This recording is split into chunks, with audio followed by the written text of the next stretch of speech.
Hello parents, कैसे हो सब? बढ़िया। ये अपनी है एनसीईआरटी रीडिंग की क्लास है और अपन कर रहे थे कॉकरोच आंसर करना अपन को है ना इस क्लास के अंदर।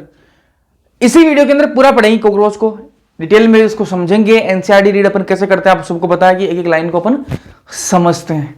ठीक बात है। चलो वीडियो स्टार्ट करने से पहले कुछ रिक्वेस्ट कर लेता हूं आपसे।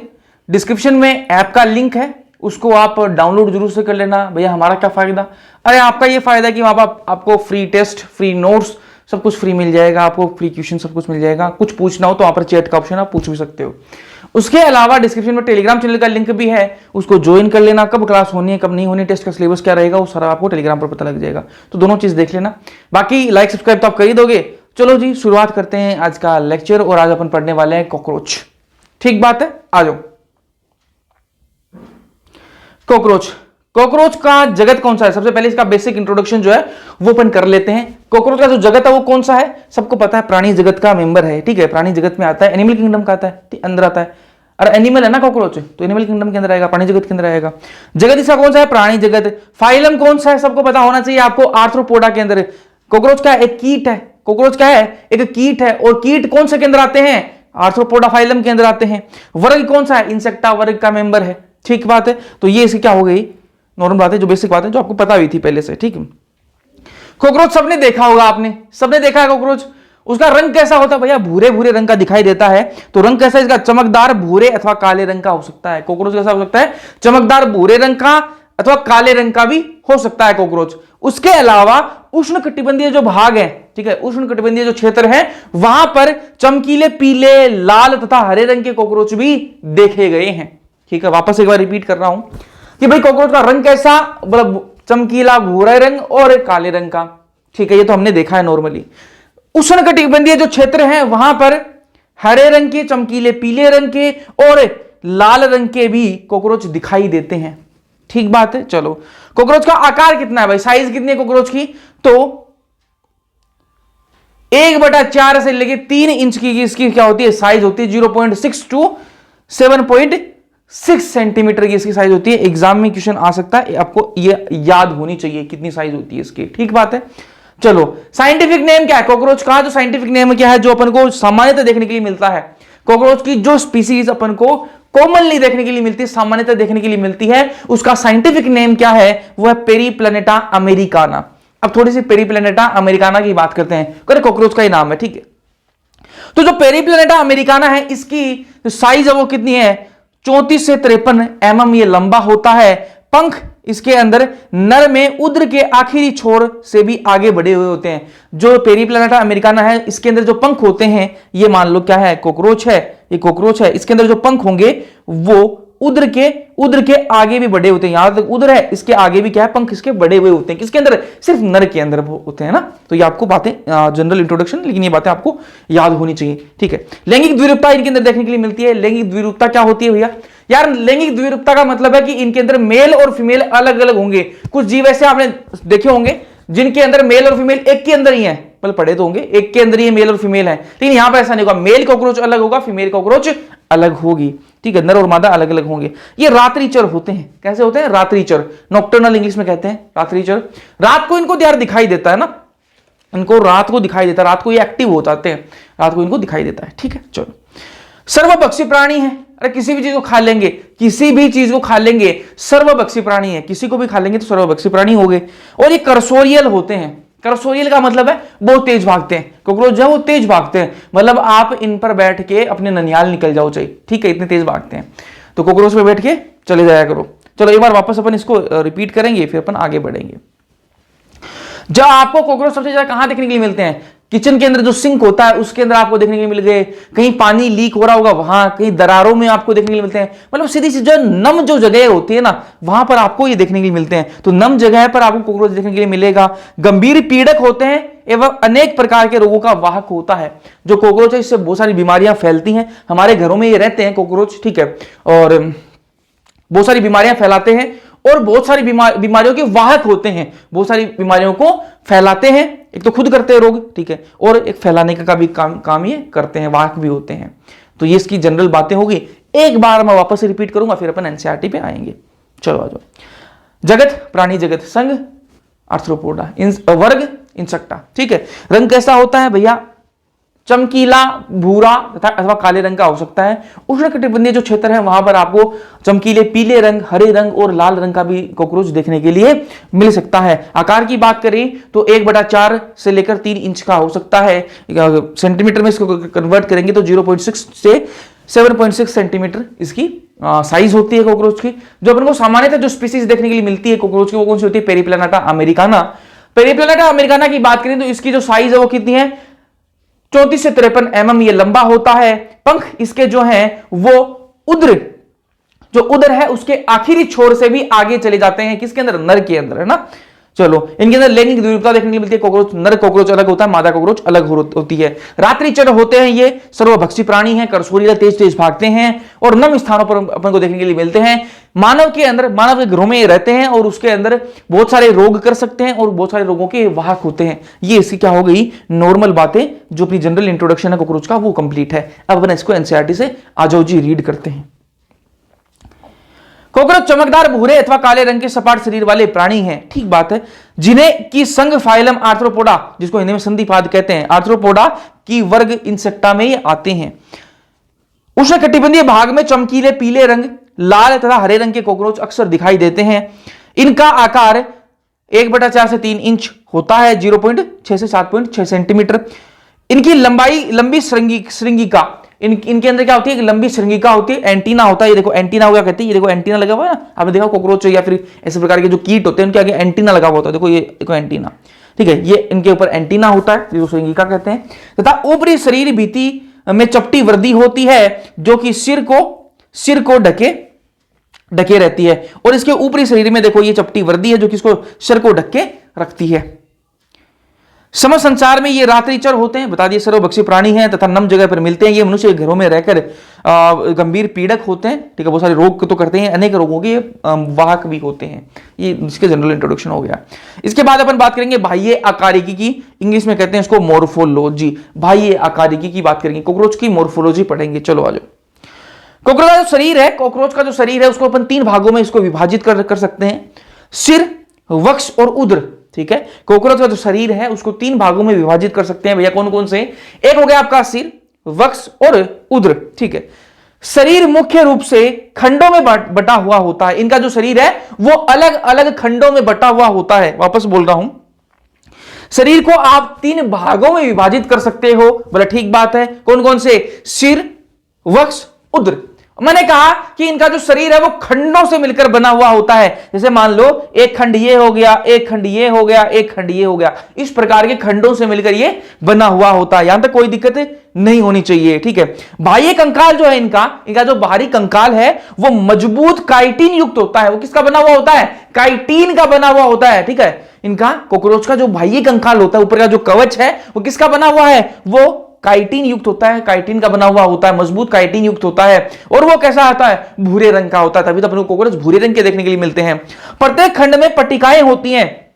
और जो प्रत्येक खंड है ना, मैंने अभी तो कहा कि उसका जो पूरा शरीर है कॉकरोच का वो कैसा खंडों से मिलकर बना हुआ होता है। और प्रत्येक खंड के अंदर, ये मान लो एक खंड है, प्रत्येक खंड के अंदर क्या होती है, पट्टिकाएं होती हैं। पट्टिकाएं होती हैं, उनको क्या कहते हैं अपन, कटक कहते हैं, स्क्लेराइड्स कहते हैं। क्या कहते हैं, कटक कहते हैं, स्क्लेराइड्स कहा जाता है। वापस एक बार मैं रिपीट करता हूं, समझाता हूं थोड़ा सा।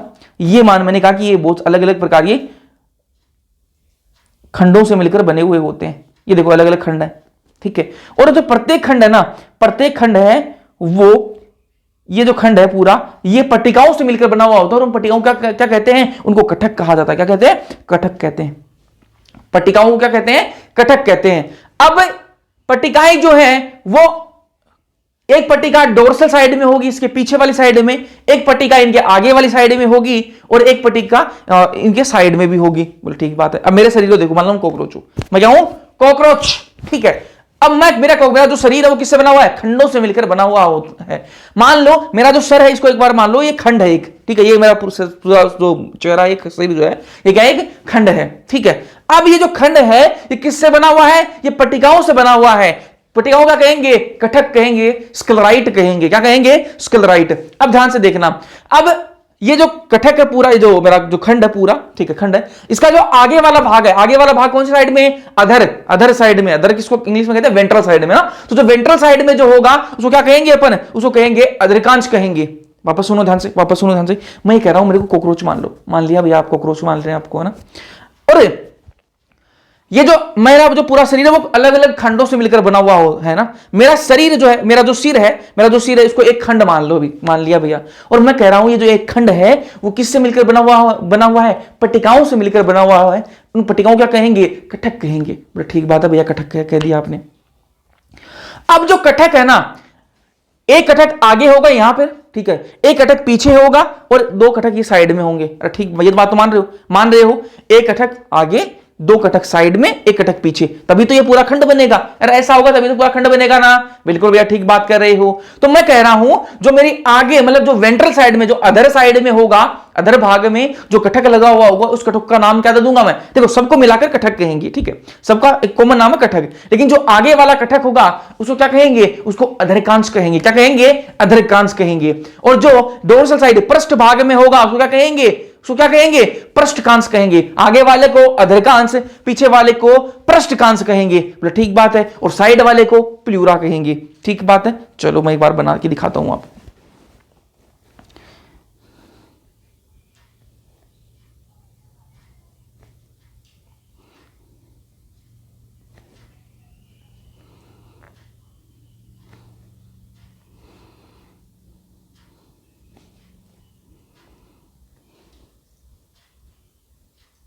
ठीक है, मान लो इस प्रकार के बहुत सारे खंडों से मिलकर बना हुआ है। बोले ठीक बात है भैया, कोई दिक्कत नहीं है ना।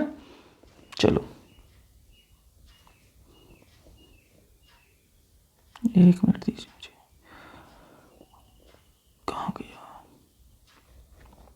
चलो ये क्या है, मान लो कॉकरोच को हम ऊपर से देख रहे हैं ना, कॉकरोच को अपन ऊपर से देख रहे हैं। अब भाई मेरी तो मैंने आगे वाली साइड बताई, वेंट्रल साइड, अधर भाग बताया ना। अगर मैं ऐसे देखो, कॉकरोच नीचे जैसे झुक के चलता है, अगर मैं झुक के चलूंगा तो ये मेरा जो आगे वाला हिस्सा नीचे से चला जाएगा। ठीक है, तो वैसे कॉकरोच को आप ऊपर से देख रहे हो ना।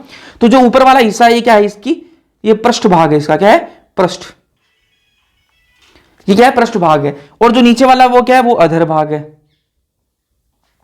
अधर भाग है। ठीक है, अधर भाग के अंदर जो कटक होंगे, अधर भाग के अंदर जो कटक होंगे उनका नाम क्या होगा, अधरकांश बोलेंगे। उनको क्या कहेंगे अपन, अधरकांश कहेंगे, अधरकांश कहेंगे। और जो पृष्ठ भाग के अंदर जो कटक होंगे उनको क्या कहेंगे, पृष्ठकांश कहेंगे, पृष्ठकांश, पृष्ठकांश कहेंगे। और जो साइड में क्या जो कटक होंगे उनको क्या कहेंगे अपन, प्लूरा कहेंगे। इस प्रकार से साइड में होंगे उनको क्या कहेंगे, प्लूरा कहेंगे। इनका नाम हो जाएगा प्लूरा। बड़ा ठीक बात है, हमें कोई दिक्कत नहीं है। अब मैं ये कह रहा हूं कि ये दो खंड जो हैं, इन खंडों का तो मैंने आपको बता दिया कि एक खंड में क्या है, एक आपका क्या अधर भाग में जो होगा उस कटक को क्या कहेंगे अपन, अधरकांश कह देंगे। जो पृष्ठ भाग में होगा उसको पृष्ठकांश कह देंगे, और जो साइड में होंगे उनको प्लूरा कह देंगे। ठीक बात है। अब मैं कह रहा हूं दो कटक जो है वो आपस में जुड़े हुए होंगे। भाई शरीर जो है आपका ऐसा फैला हुआ थोड़ा ना होता है, किसका, कॉकरोच का, जुड़ा हुआ होता है ना आपस में। तो ये खंड आपस में जुड़े हुए होंगे। किससे जुड़े हुए होते हैं, एक पतली लचीली एक झिल्ली होती है, एक पतली लचीली झिल्ली होती है, उससे जुड़े हुए होते हैं। ठीक है, ये देखो इस प्रकार से आपस में जुड़े हुए होते हैं। आ जाओ मैं आपको दिखाता हूं एक बार, इधर आओ। अब पृष्ठ भाग में क्या कहेंगे, पृष्ठकांश कहेंगे। इंग्लिश में इनका नाम कह सकते हैं ट्रगाइट या फिर टर्गम कह सकते हैं ना। ऐसे अधर भाग में जो होंगे उनको क्या कहेंगे, अधरकांश कहेंगे, स्टर्नाइट या फिर स्टर्नम। ठीक, और पार्श्व में जो होंगे साइड में उनको प्लूरा कह देंगे। ठीक है, संधिकारी झिल्ली या फिर संधि झिल्ली। ठीक है, कौन सी संधिकारी झिल्ली है, ये संधिकारी झिल्ली है ना, इसका नाम भी यही लिख देते हैं। जो पतली झिल्ली जो खंडों को आपस में जोड़ने का काम करती है, संधि झिल्ली,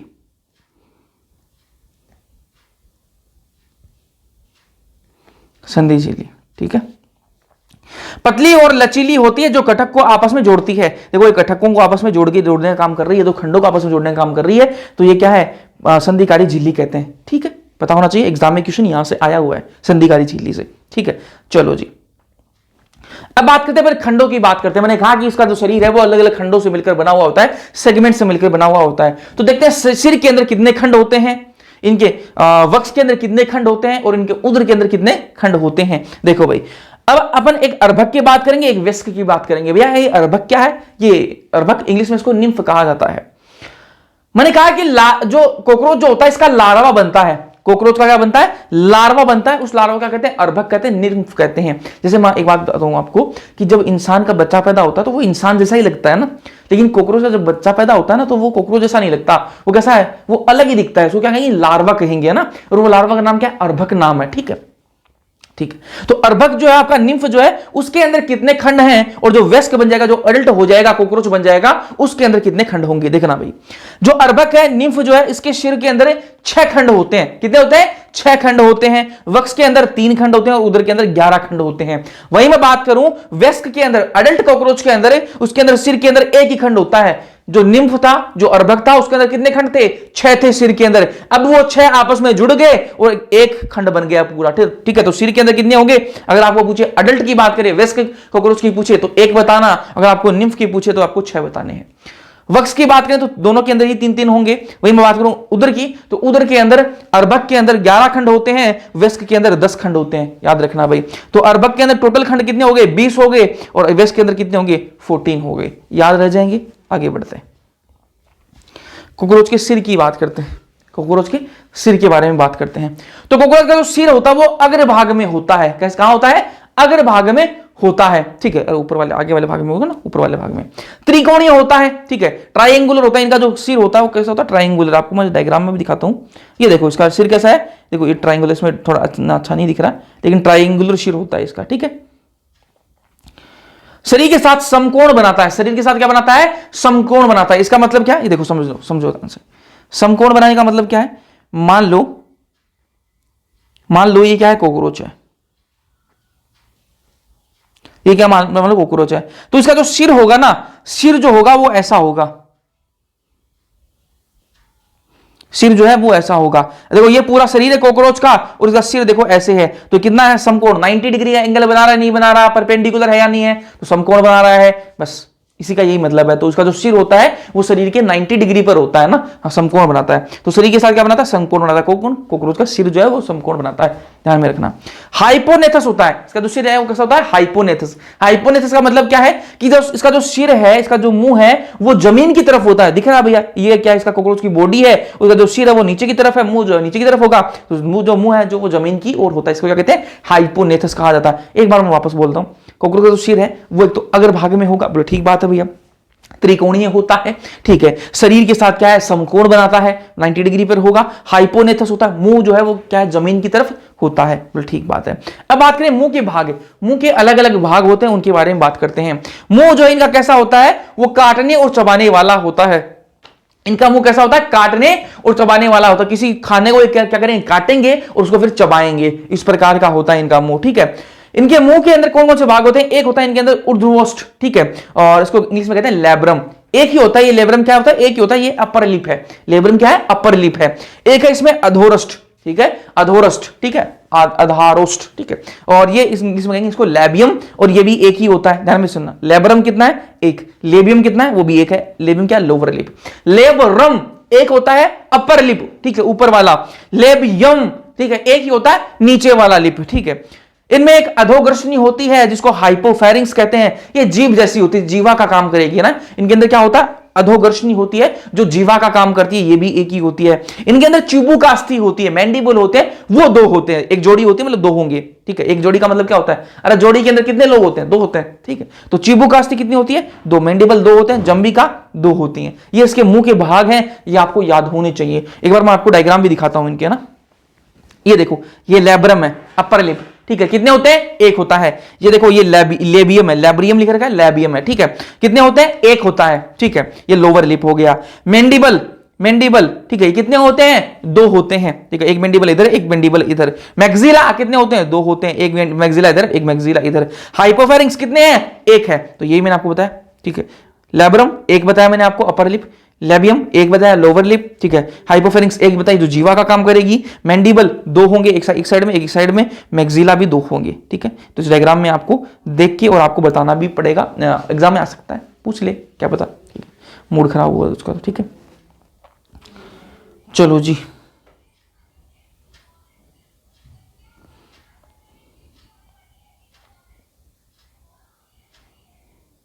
वक्स की बात करते हैं ना, कॉकरोच के वक्स की बात करते हैं ना। सिर के बारे में बात कर ली अपन ने, कॉकरोच के सिर के बारे में बात कर ली, एक दो पॉइंट यहां छूट के, उनको वापस पढ़ते हैं अपन। हाँ, कॉकरोच के एक लचीली गर्दन भी होती है, कॉकरोच के अंदर एक लचीली गर्दन भी पाई जाती है, जिससे लचीली गर्दन होने के कारण क्या है, कॉकरोच इधर उधर अपने देख सकता है ना, कॉकरोच अपना सिर घुमा सकता है ना, क्योंकि उसके अंदर क्या होती है, एक लचीली गर्दन भी पाई जाती है। संयुक्त आंखें होती हैं, इनके अंदर क्या होती हैं, संयुक्त आंखें होती हैं, कंपाउंड आईज कहते हैं जिनको। ये देखो यहां पर डायग्राम में, ये देखो संयुक्त आंखें होती हैं इनके अंदर, ठीक है। संयुक्त आंखें के बारे में अपन आगे बात करेंगे, अभी इतना ध्यान रखो, संयुक्त आंखें भी होती हैं इनके अंदर। सॉकेट से धागे जैसी संरचना निकलती है, यहां पर इनके सिर के अंदर एक सॉकेट होता है, ठीक है। सॉकेट से क्या है, धागे जैसी संरचना निकलेगी, जिसका कहेंगे श्रृंगिका कहेंगे। कॉकरोच के सिर के अंदर क्या है, सॉकेट बने हुए हैं, उन सॉकेट से क्या निकलेंगे, धागे जैसी संरचना निकलेगी, जिसको अपन क्या कहेंगे, श्रृंगिका, इंग्लिश में एंटीना कहते हैं। आपने देखा भी होगा यार कॉकरोच को, देखो ये देखो, इसका सॉकेट है, सॉकेट से क्या निकलेगा, धागे जैसी संरचना निकलेगी, जिसको क्या कहेंगे, श्रृंगिका कहेंगे। ये देखो एंटीना, ये देखो एंटीना है, ठीक है। और ये श्रृंगिका जो है वो कैसी होती है, संवेदी होती है, सेंसरी होती है ना, संवेदी अंग है, ठीक है इसका। और ये श्रृंगिका कितनी होती हैं, दो होती हैं, ठीक है। डायग्राम में भी आपको देखो दो दिख रही हैं, दो एंटीना होते हैं, ये तो आपको पता ही है, कॉकरोच के दो एंटीना निकले हुए होते हैं। वातावरणीय दशाओं को मापने का काम करती है, और ये जो श्रृंगिका है, जो आपका एंटीना है, वो संवेदी होता है, सेंसरी तो होता ही है, उसके अलावा वातावरण की जो दशाएं हैं कि भाई वातावरण कैसा है, उसको मापने का भी काम करती है। तो ये आपको बता दिया मैंने। ये सिर यहां पर खत्म होता है। वक्स के बारे में बात करेंगे, चलो वक्स के, थोरक्स के बारे में बात करते हैं। वक्स, ये देखो, वक्स को अपन तीन भागों में बांट सकते हैं। मैंने कहा कि जो आपका कॉकरोच है शरीर को कितने भागों में, भैया तीन भागों में, सिर, वक्स और उदर, ठीक है। सिर को अपन ने पढ़ लिया। वक्स जो है उसको अपन तीन भागों में बांट सकते हैं, अग्रवक्स, मध्यवक्स और पश्चवक्स, ठीक है। वक्स को बात कर रहे हैं अपन, वक्स को अपन तीन भागों में बांट सकते हैं, अग्रवक्स, मध्यवक्स और पश्चवक्स। अग्रवक्स की बात करें तो अग्रवक्स जो है उससे टांगे निकली हुई होती हैं, किसकी, कॉकरोच की, ठीक है। एक टांग इधर निकली हुई है, एक टांग इधर निकली हुई होगी। भैया आपने एक ही साइड में टांग क्यों निकाली है, क्योंकि मुझे इस साइड में पंख भी दिखाने थे, इसलिए, ठीक है। तो अग्रवक्स है, उससे दो टांगे निकली हुई होंगी कॉकरोच के अंदर, मध्यवक्स से भी दो टांगे निकली हुई होंगी, और पश्चवक्स से भी दो टांगे निकली हुई होंगी। बिल्कुल ठीक बात है भैया, ठीक बात है, ठीक है। तो यहां पर आ जाओ, टांगे जो है वो कितनी होती हैं, तीन जोड़ी टांगे होती हैं। जो कॉकरोच होता है उसके अंदर तीन जोड़ी टांगे होती है, तीन जोड़ी का मतलब 6 टांगे होती हैं। जो दो अग्रवक्षीय वक्षीय होती हैं, दो मध्यवक्षीय होती हैं और दो पश्चवक्षीय होती हैं। वो डायग्राम में भी आपको दिख रहा है। तीन जोड़ी का मतलब 6 होती हैं, तीन इधर है और तीन ही इधर होंगी, तो 6 होगी ना टोटल। तो अग्रवक्ष से दो निकलेंगी, मध्यवक्ष से दो निकलेंगी, पश्चवक्ष से दो निकलेंगी, ठीक है। अब बात करें पंखों की, बात करते हैं। तो अग्रवक्ष से कोई पंख नहीं निकलता, अग्रवक्ष से दो टांगे जरूर निकलते हैं, पंख कोई नहीं निकलता, ठीक है। ये ध्यान में रखना, आपको वापस बोल रहा हूं। वक्ष 3 पर 3 होते हैं, अग्रवक्ष, मध्यवक्ष और पश्चवक्ष। अग्रवक्ष से दो टांगे निकलेंगी, मध्यवक्ष से दो टांगे निकलेंगी, पश्चवक्ष से दो टांगे निकलेंगी। तीन जोड़ी टांगे होती है, टोटल 6 टांगे होती हैं कॉकरोच के अंदर, ठीक है भैया। अब बात करते हैं पंखों की, बात करते हैं। पंख जो है वो अग्रवक्ष से कोई पंख नहीं निकलता, अग्रवक्ष से तो कोई पंख भी नहीं निकलता बाहर, ठीक भैया। मध्यवक्ष की बात करते हैं, मध्यवक्ष से पंख निकला हुआ होता है, और उस पंख को क्या कहते हैं अपन, अग्रपंख कहते हैं। अब यहां पर आप कंफ्यूज हो सकते हो कि अग्रपंख नाम में लिखा है वो तो अग्रवक्ष से निकला हुआ, नहीं, वो अग्रवक्ष से नहीं निकला, ठीक है। मध्यवक्ष से निकलता है। इसको अग्रपंख क्यों कहा है, क्योंकि ये आगे है, सबसे पहले यही पंख है, इसलिए अग्रपंख कह दिया है इसको, ठीक है। तो पंख जो है अग्रवक्ष से नहीं निकलता, मध्यवक्ष से पंख निकलता है, जो क्या कहेंगे अपन, अग्रपंख कहेंगे। और इसको परवार भी कहा जाता है, टैगमीना भी कहते हैं इसको ना, ये सारे नाम इसको आपको याद पता होना चाहिए, ठीक है। पश्चवक्ष से पंख निकलता है, जिसको कहते हैं पश्चपंख, ठीक है। दो प्रकार के पंख होते हैं, एक कहां से निकलता है, आपके मध्यवक्ष से निकलता है, जिसको अपन टैगमीना भी कहते हैं, परवार भी कहते हैं, और मध्यपंख भी, अग्रपंख भी कहते हैं। दूसरा पंख निकलता है पश्चपंख से, ठीक है, पश्चवक्ष से निकलता है, सॉरी, दूसरा पंख कहां से निकलता है, पश्चवक्ष से निकलता है, जिसको पश्चपंख कहते हैं ना, पश्चपंख कहते हैं, पश्चवक्ष से निकलता है, और उसको क्या कहते हैं, पश्चवक्ष से निकलता है, उसको कहते हैं पश्चपंख कहते हैं, ठीक है। टंग ट्विस्ट हो गई मेरी। चलो पंखों की बात करते हैं, टांगों की बात होगी, पंखों की बात करते हैं। अगर पंख कहां से निकलता है भैया, अभी तो बताया आपने, मध्यवक्ष से निकलता है। कैसे होते हैं, अपारदर्शी होते हैं। ये जो अगर पंख है वो कैसे होते हैं, अपारदर्शी होते हैं, गहरे होते हैं, ठीक है, गहरे रंग के होते हैं, विश्राम अवस्था में पश्च पंखों से ढके रहते हैं। एक बार मैं वापस रिपीट करूंगा, फिर अपन आगे बढ़ेंगे, देखना ध्यान से। पंखों के बारे में बात कर रहे हैं, ध्यान से समझना है ना। दो प्रकार के पंख हैं, अग्रपंख और पश्चपंख, ठीक बात है भैया। अग्रपंख कहां से निकलते हैं भैया, मध्यवक्ष से निकलते हैं, ठीक बात है। कैसे होते हैं, अपारदर्शी होते हैं। अपारदर्शी का मतलब है कि उनके आर पार नहीं देख सकते, पारदर्शी होते तो आर पार देख सकते थे, अपारदर्शी हैं जी, ठीक है। गहरे रंग के होते हैं, ठीक है, गहरे रंग के हैं। विश्राम अवस्था जब कॉकरोच जो है वो उड़ नहीं रहा होता, रेस्ट कंडीशन में है, ठीक है। कॉकरोच जब उड़ नहीं रहा होता, जब रेस्ट कंडीशन में है, तब ये जो अग्र पंख जो है ना, वो इन पश्च पंख को ढक के रखते हैं, ठीक है। वापस बोल रहा हूं मैं एक बार, कॉकरोच जो है वो रेस्ट कंडीशन में है, बिल्कुल भैया रेस्ट कंडीशन में है। जब रेस्ट कंडीशन में होता है कॉकरोच, तो अग्र पंख जो होते हैं वो पश्च पंख को ढक के रखते हैं, ठीक है। अभी समझ में आएगा आपको। अग्र पंख जो वो उड़ने का कार्य नहीं करते, उड़ने का कार्य ये नहीं करते हैं। अब बात करें पश्च पंख की, तो पश्च पंख कैसे होते हैं, पारदर्शी होते हैं, जबकि ये कैसे थे, अपारदर्शी थे। मतलब पश्च पंख के अपन आर पार देख सकते हैं, ठीक है। झिल्ली नुमा होते हैं पश्च पंख, ठीक है, और उड़ने में मदद करते हैं, उड़ने में मदद करते हैं। मान लो मैं एक बार कॉकरोच, एक मिनट दीजिए मुझे, मान लो ये कॉकरोच है और इसके यहां पर क्या है, पश्च पंख है।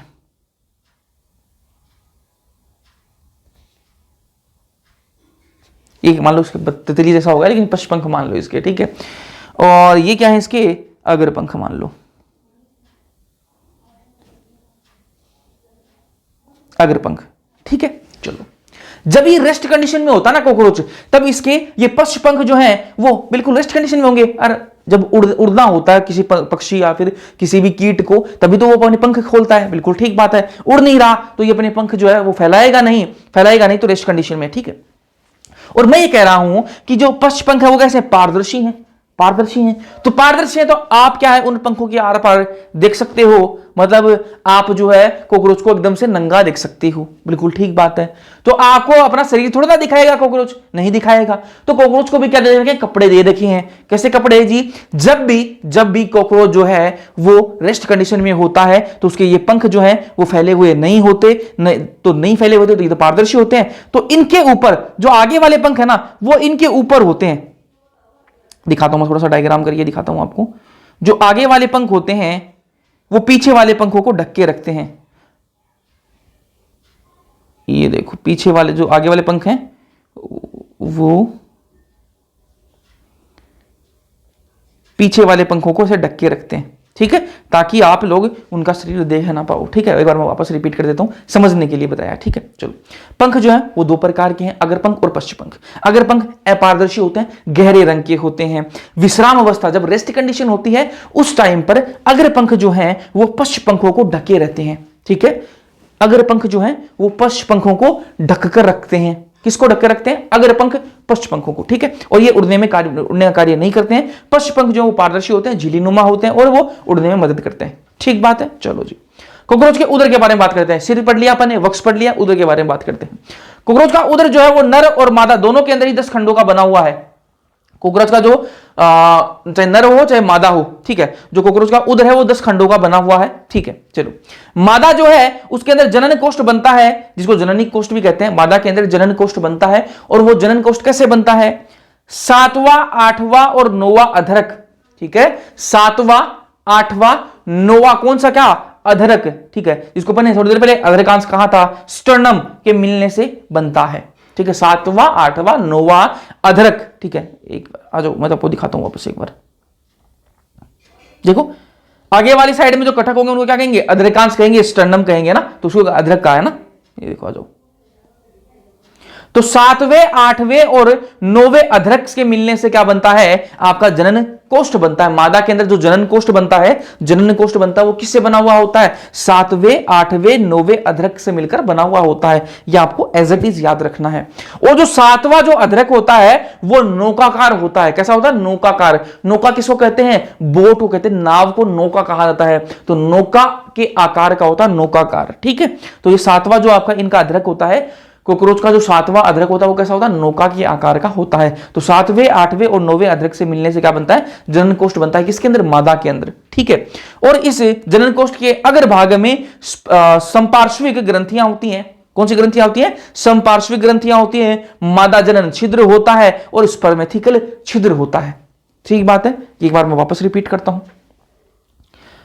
कॉकरोच का उदर पढ़ रहे हैं, नर और मादा दोनों के उदर के अंदर 10 खंड होते हैं। बोले ठीक बात है भैया, 10 खंड होते हैं, खंडों का ही बना हुआ इसका शरीर पूरा, ठीक है। ये आपने पहले ही बता देता कि भाई इसके सिर में 1 खंड होगा। अगर वक्ष की बात करें, उदर के वक्ष के अंदर 3 खंड होंगे और उदर के अंदर 10 खंड होंगे। तो नर और मादा दोनों के अंदर ही 10 खंड होंगे। मादा के अंदर जनन कोष्ठ बनेगा, बिल्कुल भैया बनेगा। वो जनन कोष्ठ बनता कैसे है? 7वें 8वें 9वें अधरक से मिलकर वो बना हुआ होता है। 7वें 8वें और 9वें अधरक से मिलकर बना हुआ होता है। और जो 7वां जो अधरक है वो क्या होता है? वो नौकाकार होता है ना। चलो, और इसके जो आपका जो जनन कोष्ठ है, इसके अग्रभाग में संपार्श्विक ग्रंथियां होती हैं, मादा जनन छिद्र होता है और स्पर्मेथिकल छिद्र होता है। अब आपके दिमाग में एक चीज आ सकती है कि स्पर्म नाम आ रहा है, तो मेल का कोई होगा। जब एग्जाम देने जाओगे और वहां पर मान लो स्पर्मेथिकल लिखा हुआ आ गया, तो आप तो सोचोगे ये तो वही मादा का भाग नहीं हो सकता, तो मेल का भाग होगा ना, नर का भाग होगा। नहीं, स्पर्मेथिकल जो छिद्र है वो कहां पाया जाता है? मादा के अंदर पाया जाता है। ठीक बात है। चलो, अब बात करें नर के अंदर, तो नर के अंदर भी जननी कोष्ठ बनता है, मादा के अंदर भी जननी कोष्ठ बनता है और नर के अंदर भी बनेगा। तो नर के अंदर जननी कोष्ठ कैसे बनता है? 9th 10th पृष्ठक से बनता है, ठीक है। 9वें 10वें पृष्ठक से मिलकर बना हुआ होता है। 9वें 10वें पृष्ठक और 9वें अधक से मिलकर बना हुआ होता है। एक बार मैं वापस रिपीट करता हूं, शायद आपको कंफ्यूजन हो रही होगी, देखना ध्यान से। मादा के अंदर जो जनन कोष्ठ बनता है वो 7वें 8वें 9वें अधक से मिलकर बना हुआ होता है। वही मैं बात करूं नर के अंदर है, तो नर के अंदर जननी कोष्ठ 9वें 10वें पृष्ठक और 9वें अधक से मिलकर बना हुआ होता है।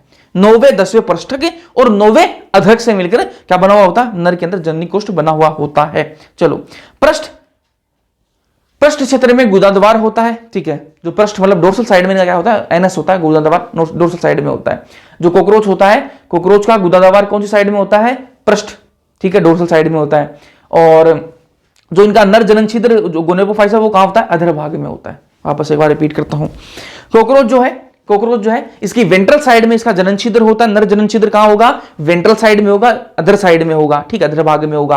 और वहीं मैं बात करूं इसका जो गुदा द्वार है, जो एनएस है, वो कौन साइड में होगा? डोर्सल साइड में। पीछे वाली साइड में एनएस होगा, आगे वाली साइड में जनन द्वार होगा, ठीक है, जनन छिद्र होगा, ठीक है। इनके अंदर गुदा सूक पाए जाते हैं। गुदा सूक एनल स्टाइल एक स्ट्रक्चर है, जिसको कहते हैं एनल स्टाइल कहते हैं। कॉकरोच के अंदर एक स्ट्रक्चर होता है एनल स्टाइल, जो गुदा सूक कहा जाता है हिंदी में। वो सिर्फ और सिर्फ मेल के अंदर पाया जाता है, वो सिर्फ और सिर्फ नर के अंदर पाया जाता है। गुदासूक जो है एनल स्टाइल जो है वो सिर्फ और सिर्फ नर के अंदर पाया जाता है, फीमेल के अंदर गुदासूक नहीं होता। ये कहां पाया जाता है? 9वें खंड के अंदर पाया जाता है। जो गुदासूक है वो कहां होता है? 9वें खंड के अंदर पाया जाता है, ठीक है। थोड़ी सी याद करने वाली चीजें वो याद करनी पड़ेंगी भाई, ठीक है। चलो, मैं आपको ये कह रहा हूं कि गुदासूक जो है कहां पाया जाता है? किसके अंदर पाया जाता है भैया? सिर्फ नर के अंदर पाया जाएगा। गुदासूक एनल स्टाइल सिर्फ नर के अंदर पाया जाता है। और कौन से खंड के अंदर? 9वें खंड के अंदर पाया जाता है। एक है गुदीय लूम, एक तो गुदासूक है जो सिर्फ नर के अंदर, एक गुदीय लूम है एनल सरसाई, एक एनल स्टाइल है जिसको क्या कहते हैं? गुदासूक कहते हैं, वो सिर्फ नर के अंदर। एक है एनल सरसाई जो गुदीय लूम है, वो किसके अंदर? वो नर और मादा दोनों के अंदर पाया जाता है, 10वें खंड के अंदर। तो दोनों में कंफ्यूज मत होना। जो एनल स्टाइल है गुदासूक सिर्फ नर में 9वें खंड, गुदीय लूम जो है एनल सरसाई वो नर और मादा दोनों में पाया जाता है 10वें खंड के अंदर। ठीक बात है। चलो जी, यहां पर अपनी मोर्फोलॉजी खत्म होती है और अपन एनसीईआरटी में आ जाते हैं। आ जाओ भाई, आगे की बात करते हैं। सामान्य वयस्क कॉकरोच जाति पेरिप्लैनेटा अमेरिकाना 34 से 53 mm का होता है। ये मैंने आपको बता दिया, लंबा होता है, पंखों वाला होता है। पंख नर में उदर के आखिरी छोर से भी आगे बढ़े हुए होते हैं। ये अपन ने पहली बात कर ली। कॉकरोच का शरीर मुख्य रूप से खंडों में बटा हुआ होता है तथा इसके 3 मुख्य भाग हो सकते हैं, इसको अपन सिर, वक्ष और उदर कहेंगे। इसका पूरी शरीर मजबूत काइटिन युक्त बाह्य कंकाल से भूरे रंग का जो होता है उससे ढका हुआ होता है, ये मैंने आपको बता ही दिया। और प्रत्येक खंड में बाह्य कंकाल में मजबूत पट्टिकाएं होती हैं जिन्हें अपन कटक कहते हैं, स्क्लेराइट कहते हैं। पृष्ठ में जो होंगे उनको पृष्ठिकांश कहेंगे और जो अधर वाली होंगी उनको अधरकांश कहेंगे, मैंने आपको बता ही दिया। ये खंड आपस में पतली महीन लचीली झिल्ली से जुड़े हुए होते हैं जिन्हें संधिकारी झिल्ली या फिर संधि झिल्ली कहते हैं, ये भी मैंने आपको बताया थी थोड़ी देर पहले। चलो, शरीर के अग्र भाग में स्थित सिर त्रिकोणीय होता है। सिर कैसा होता है? इनका त्रिकोणीय सिर होता है। शरीर के अनुदैर्ध्य अक्ष के साथ लगभग समकोण बनाता है, 90 डिग्री पर होता है, ठीक है, परपेंडिकुलर होता है। ये 6 खंडों के मिलने से बना हुआ होता है। शरीर का कैसे बनता है? 6 खंडों से मिलकर बना हुआ होता है तथा अपनी लचीली गर्दन के कारण ये सभी दिशाओं में घूम सकता है। उनका जो सिर है वो सभी दिशाओं में घूम सकता है क्योंकि इनके अंदर कैसे होती है? लचीली गर्दन होती है, मैंने आपको बताया, ठीक है। सिर संपुटिका पर एक जोड़ी क्या होती है, संयुक्त नेत्र होते हैं। संयुक्त नेत्र अपन आगे बात करेंगे, कंपाउंड आई होती है संयुक्त नेत्र। देखो ये देखो इनकी आंखें जो संयुक्त नेत्र कहेंगे, तो एक जोड़ी होती है, दो आंखें होंगी, संयुक्त नेत्र दो होंगे। आंखों के आगे झिल्ली युक्त सॉकेट से एक धागे जैसी संरचना निकलेगी, जिसको क्या कहेंगे, श्रृंगिका कहेंगे। ठीक है, श्रृंगिका निकलती है। श्रृंगिका क्या है, संवेदी ग्राही उपस्थित होती है जो वातावरणीय दिशाओं को मापने का काम करती है, बताया मैंने आपको। सिर के आगे वाले छोर पर उपांग लगे हुए होते हैं, जिनसे काटने व चबाने वाले मुखांग बनते हैं ना। ठीक, इनके कैसे, तो काटने चबाने वाले मुखांग होते हैं। जो इनके माउथ पार्ट होते हैं वो कैसे, तो काटने चबाने वाले होते हैं। मुखांग में एक जोड़ी ऊर्ध्वोष्ठ ऊपरी जबड़ा, यहां पर आप कंफ्यूज मत होना भाई, ठीक है, इसको पूरे काट दो, यहां काट दो ना, ठीक है, और यहां लिख लो अपना अलग लिख लो, गलत दे रखा है ना। लेब्रम एक होता है, लेबियम एक होता है, मैक्सिला दो होते हैं, मतलब एक जोड़ी में होते हैं, ठीक है, मैंडिबल भी दो होते हैं, ठीक है, ये एक होता है, ठीक है, बस ऐसे आप लिख लो। यहां पर ये गलत दे रखा है, क्यों गलत दे रखा है, देखो मुखांग में एक जोड़ी ऊर्ध्वोष्ठ ऊपरी जबड़ा, ऊपरी जबड़ा जो ये लेब्रम जो है, इसको भी एक जोड़ी बता रहा है, जबकि एक ही होता है ये, है ना। तो यहां पर थोड़ी सी मिस्टेक है, तो इसको ध्यान में रखना। एक मध्य लचीली पाली जिसे अधोगर्षणी हाइपोफेरिंक्स कहते हैं, ये देखो ये रही, जीवा का कार्य करती है, मैंने आपको बताया, ठीक है, जो कि मुखांगों की से घिरी हुई होती है। वक्ष मुख्यतः तीन भागों में बटा हुआ होता है, जिसको अग्र वक्ष, मध्य वक्ष और पश्च वक्ष कहेंगे, मैंने आपको बताया। सिर वक्ष से अग्र वक्ष एक छोटे प्रसार द्वारा जुड़ा हुआ होता है, जिसे अपन गर्दन कहेंगे, और वो लचीली गर्दन है इनकी। चलो आगे बढ़ते हैं, आ जाओ। प्रत्येक वक्ष खंड एक जोड़ी टांगे होती है। प्रत्येक जो वक्ष खंड है उसमें एक जोड़ी टांगे होंगी, जैसे अग्र वक्ष के अंदर भी एक जोड़ी टांगे होंगी, मध्य वक्ष के अंदर भी और पश्चिम वक्ष के अंदर भी होंगी। अब इंग्लिश वाली एनसीईआरटी में जो इनके पैर हैं, उनकी हड्डियों के बारे में कुछ बातें नहीं लिख रखी है ना, कोई भी बात नहीं लिख रखी है। इनकी पैर की हड्डी देखो, ये इनके पैर हैं, देखो मैं आपको दिखाता हूं, ये देखो इसके पैर हैं, इनके पैर के अंदर हड्डियां हैं, उन हड्डियों के बारे में कोई भी बात नहीं लिख रखी है एनसीईआरटी ने, ठीक है। इंग्लिश वाले में, हिंदी वाले में यहां पर मेंशन्ड है, तो आप बस इनका नाम याद रख लेना, बस इतना ही है, ठीक है। तो कौन कौन से कक्षांग है इनमें, कोक्जा शिखरक है, ट्रोंकेटर, उर्विका फीमर, ठीक है, अंतरजघिका, टीबिया है, गुल्फ है, टार्सस है। बस ये इसकी हड्डियां, टांगों के अंदर ये हड्डियां हैं जिनके आपको नाम याद रखने हैं, बस, ठीक है। चलो, पंखों का प्रथम जोड़ा मध्य वक्ष से निकलता है। पंखों का जो प्रथम जोड़ा वो कहां से निकलता है, मध्य वक्ष से। अग्र वक्ष के अंदर तो कुछ नहीं होता, मध्य वक्ष से प्रथम जोड़ा निकलता है। तथा दूसरा कहां से निकलता है, पश्चिम वक्ष से निकलता है। अगर पंख मध्य वक्षीय होते हैं, अगर पंख कहां से निकलते हैं, मध्य वक्ष से निकलते हैं, जिन्हें परिवार टैगमीना कहते हैं, ठीक है, आच्छद कहते हैं।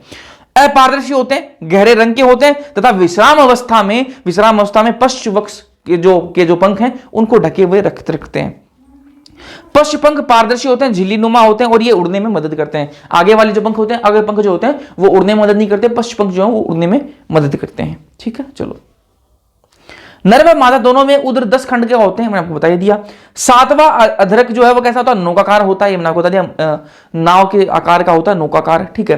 तथा 8वां एवं 9वां अधरक के साथ मिलकर 7वां 8वां 9वां अधरक के साथ मिलकर जनन कोष्ठ या जननी कोष्ठ बनाते हैं मादा के अंदर, मैंने आपको बताया ये।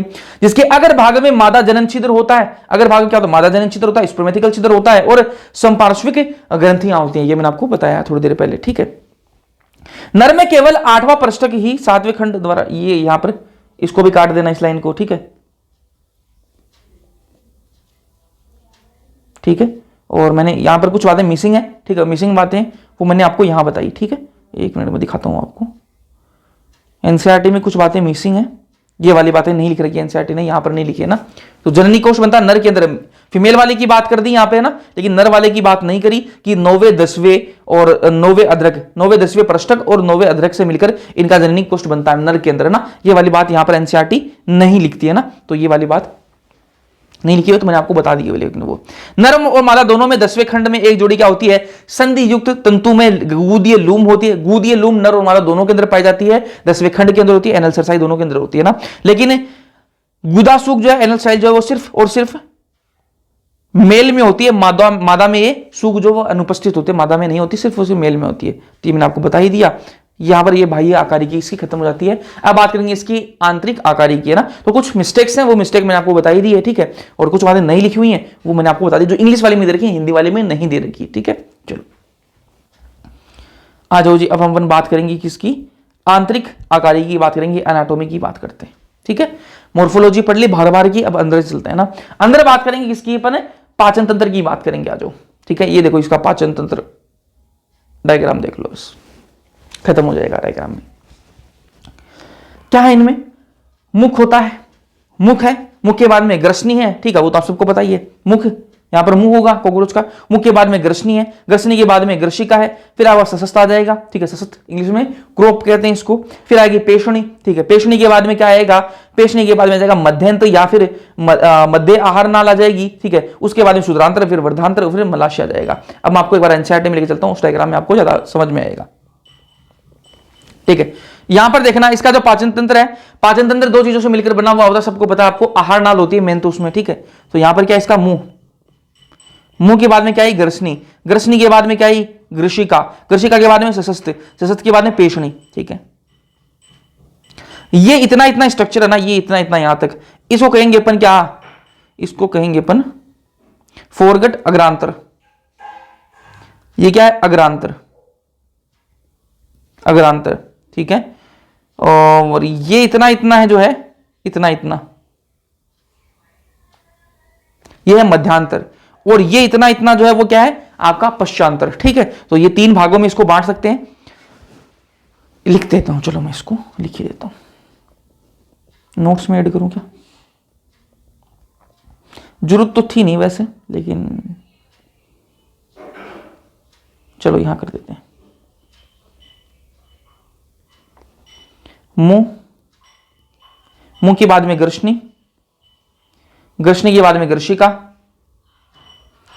ग्रशिका, ग्रशिका के बाद में आपका आ जाएगा सशस्त्र, सशस्त्र, फिर आ जाएगी पेशणी, पेशणी के बाद में आ जाएगा मध्य, मध्य शरीर, ठीक है। फिर मध्य आहार नाली आ जाएगी,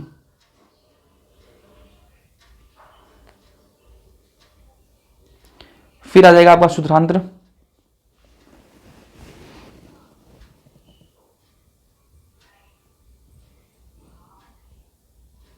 शुद्रांत्र, फिर आ जाएगा वर्धांत्र,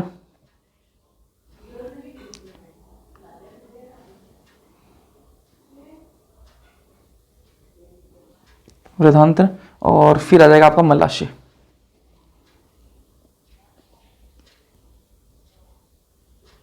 मलाशय, ठीक है। अब मैं यहां पर देखो, मुंह से लेके पेशनी तक, मुंह से लेके पेशनी तक का क्या कहेंगे अपन, इतने भागों क्या कहेंगे, इतने भागों को कहेंगे अपन अग्रांतर, अग्रांतर, फोरगट इंग्लिश में, फोरगट, ठीक है। और मध्य आहार नाली को क्या कहेंगे, मध्य आहार नाली को क्या कहेंगे अपन, मध्यांतर, मध्यांतर, मिडगट, मिडगट। और मलाशय से लेके शुद्रांत्र को क्या कहेंगे अपन, पश्चांतर, पश्चांतर, हाइंडगट, हाइंडगट, ठीक है। तो ये आपको समझ में आ गया। इसकी जो आहार नाला है वो तीन भागों में बटी हुई है, और उसके अंदर क्या क्या है, स्टार्टिंग कहां से होती है, मुंह से, फिर ग्रसनी, ग्रसनी से ग्रशिका, फिर सशस्त्र, फिर पेशणी, पेशणी से मध्यंत्र या मध्य आहार नली, फिर आपका शुद्रांत्र, फिर वर्धांत्र, और फिर मलाशय आ जाएगा। यहां तक कोई दिक्कत नहीं होनी चाहिए। अब ध्यान से सुनना बातों को ना। अब इसके अंदर आपको यहां पर देखो, यहां पर कुछ संरचनाएं आपको दिखाई दे रही होंगी। ये देखो बाल से देखो, ये देखो दिखाई दे रहे हैं। ये क्या है, ये यकृतीय अंधनाल है।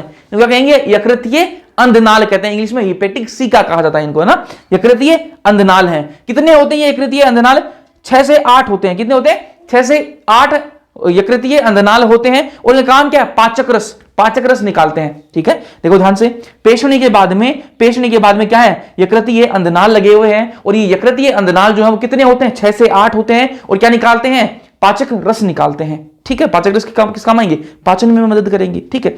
अब इससे थोड़ा और आगे अपन चलेंगे, जैसे ही मध्य आहार नली से आगे चलेंगे, अपन को यहां पर देखो और बाल से दिखाई दे रहे हैं। इनको क्या कहेंगे, मेलपिगी नली। क्या कहेंगे इनको, मेलपिगी नली। ये मेलपिगी नली कितनी होती है, ये 100 से 150 होती है। और इनका काम क्या है, उत्सर्जन में कार्य करते हैं ना। क्या काम करती है, उत्सर्जन का कार्य करती हैं, ठीक है। तो आपको दो संरचनाएं दिखी हैं आपको, एक तो पेशणी के बाद में यकृतीय अंधनाल दिखी, वो 6 से 8 होती हैं। और क्या निकालती है, पाचक रस निकालती हैं। फिर मुझे दिखी मेलपिगी नली जो 100 से 150 होती है। इनका नंबर आपको याद होनी चाहिए, वो 6 से 8 है, ये 100 से 150 है। इनका काम क्या है, उत्सर्जन का काम है। अब ये ध्यान में आपको रखना है कि जो यकृतीय अंधनाल है वो होती कहां पर है, वो होती कहां पर है उसका मैं आपको बताता हूं। यकृतीय अंधनाल कहां होती है, यकृतीय अंधनाल कहां होती है, यकृतीय अंधनाल ये होती है अग्रांत्र और मध्यांतर के जंक्शन पर,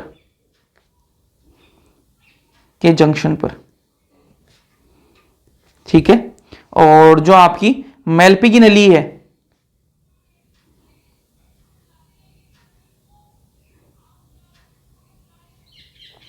मेलपी की नली जो है वो कहां होती है, वो होती है मध्यांतर और पश्चांतर के जंक्शन पर, ठीक बात है। आपको डायग्राम में भी दिख रहा होगा ये चीज। यकृतीय अंधनाल कहां पर है, यहां तक तो देखो, यहां तक क्या है, यहां तक आपकी अग्रांतर है और यहां से मध्यांतर स्टार्ट हो रही है, तो दो अग्रांतर और मध्यांतर के जंक्शन पर क्या आपकी यकृतीय अंधनाल है, और जो आपकी पश्चांतर और मध्यांतर के जंक्शन पर क्या आपकी मेलपी की नली है। बस आपको ये ध्यान में रखना है। अब आगे पेशुनी के बारे में बात करते हैं। पेशुनी जो है क्या है, ये पेशुनी, पेशुनी में 6 काइटिन के दांत लगे हुए हैं। क्या लगे हुए हैं, 6 काइटिन क्या लगे हुए हैं, दांत लगे हुए हैं, टीथ लगे हुए हैं। 6 काइटिन के क्या लगे हुए हैं, टीथ लगे हुए हैं। देखो ये 1 2 3 4 5 6 काइटिन के टीथ लगे हुए हैं। ये दांत किस काम आते हैं, ये दांत खाने को कतरने में काम आते हैं, जो खाना है उसको चबाने में काम आते हैं, ऐसे समझो, काटने में काम आते हैं ना। तो पेशुनी में क्या होते हैं, 6 काइटिन के दांत होते हैं। एग्जाम में क्वेश्चन आया हुआ है। एक जोड़ी इनमें लार ग्रंथि होती है जो हमें दिखाई दे रही है यहां पर, देखो ये लगो लार ग्रंथि हमें दिखाई दे रही है एक जोड़ी, ठीक है। उसके अलावा लारकुंड भी होता है, देखो ये लारकुंड आपको दिखाई दे रहा है इसके अंदर ना, तो लारकुंड भी होता है इनके अंदर। अब इसको अपन पढ़ लेते हैं, आ जाओ। आंतरिक आकारिकी अपन पढ़ रहे हैं। देह गुहा में स्थित आहार नाल 3 भागों में अग्रांतर और मध्यांतर एवं पश्चांतर में बटी हुई होती है, बता दिया मैंने आपको। मुख एक छोटी नलिकाकार ग्रसनी में खुलता है जिससे एक सीधी और संकरी नली ग्रसिका निकलती है। उसके बाद में ग्रसिका एक पतले भीता वाले कोष में खुलती है जिन्हें अनपुट कहते हैं, जिनमें भोजन संग्रहित रहता है। इसके पीछे ग्रंथिल जठर पेरीवेंट्रिकुलर ग्रंथिल जठर अथवा पेशणी होती है, ठीक है, जिसको अपन इसमें बाहर एक मोटा वर्तुल पेशी स्तर होता है और इस स्तर की उपत्वचा 6 स्थानों का मोटी होकर उपत्वचीय दांत बनाती है। एक क्यूटिकल की दांत बने हुए होते हैं, बस इतना ध्यान रखना। कितने होते हैं, 6 होते हैं, वो आपको पता होना चाहिए बस। ये दांत भोजन के मोटे कणों को पीसने में सहायक होते हैं, ठीक है। पूरा अग्रांतर अंदर से उपत्वचा क्यूटिकल से, यहां पर एक लाइन बताना मैं भूल गया, हाँ, अग्रांतर जो है वो क्यूटिकल से आश्रित होता है ना, पूरा जो है अग्रांतर यहां से लेकर यहां तक पूरा क्यूटिकल से आश्रित होता है, ये पर, ठीक है। पूरा अग्रांतर अंदर से उपत्वचा क्यूटिकल से आश्रित रहता है। मध्यांतर एक संकरी और एवं समान व्यास की एक नलिका है जिसमें उपत्वचा का आस्तर नहीं होता। अग्रांतर और मध्यांतर के संधि स्थल पर क्या होती है, अंगुली जैसे समान 6 से 8 अंध नलिकाएं रहती हैं जिनके सिर बंद रहते हैं। इनका नाम क्या है, यकृतीय जठरीय अंधनाल कहते हैं। यकृतीय अंधनाल कह दो या फिर जठरीय अंधनाल कह दो। ये पाचक रस बनाती है, बताई दिया मैंने आपको। मध्यांतर और पश्चांतर के संधि स्थल पर क्या होते हैं, 100 से 150 पतली पीले रंग की नलिकाएं होती हैं जिन्हें अपन क्या कहते हैं, मेलपी की नलिका, मेलपी की नलिकाएं होती हैं। और ये हीमोलिम्फ से उत्सर्जी पदार्थों को के उत्सर्जन में सहायक होते हैं, उत्सर्जन का काम करते हैं, ठीक है।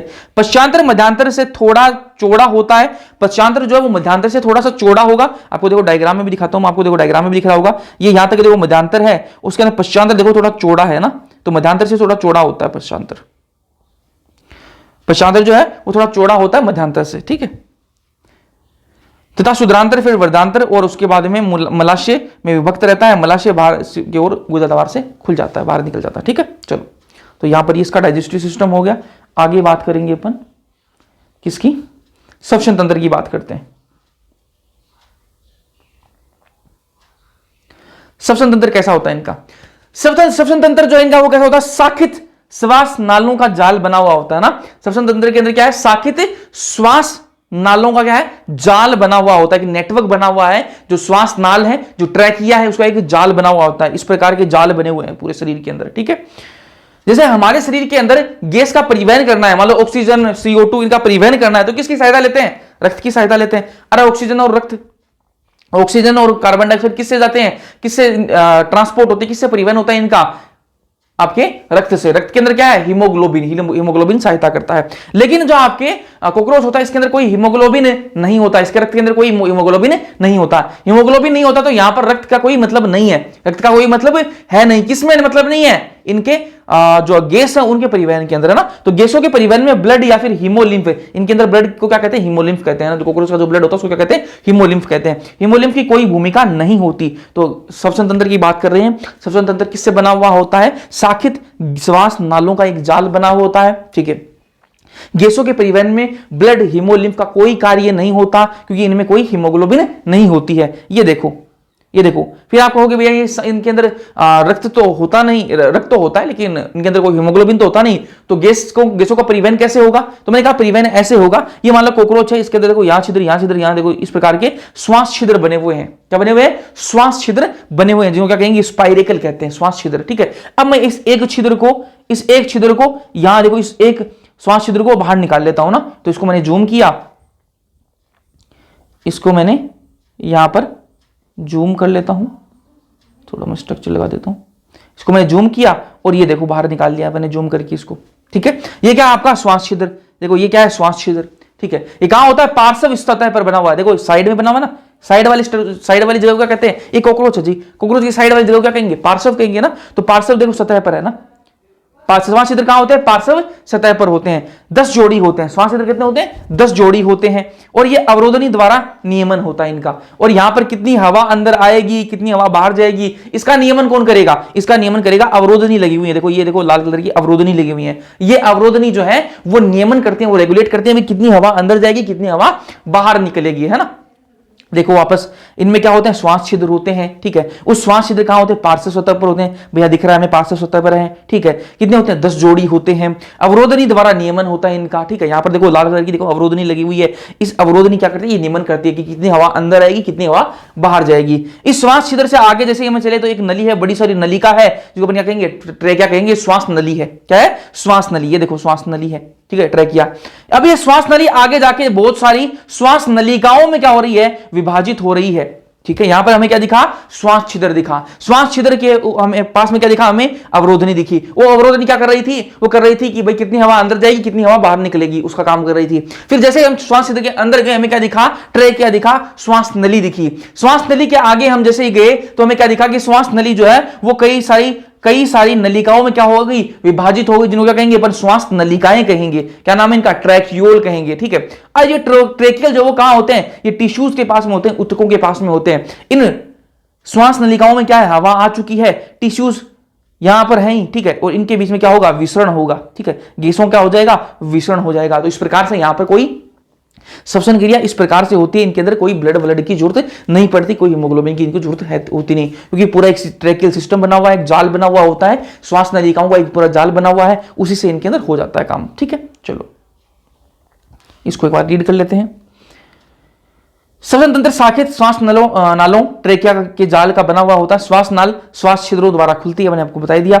10 जोड़ी इसमें क्या श्वास छिद्र होते हैं और द्वारा अंदर प्रवेश करती है, जो कि शरीर की पार्श्व सतह पर होती है, मैंने आपको बता दिया है ना। श्वास नाल पुनः विभाजित होकर श्वास नलिकाएं बनाती है। यह हवा को श्वास नलिकाओं द्वारा शरीर के सभी भागों तक पहुंचाती है।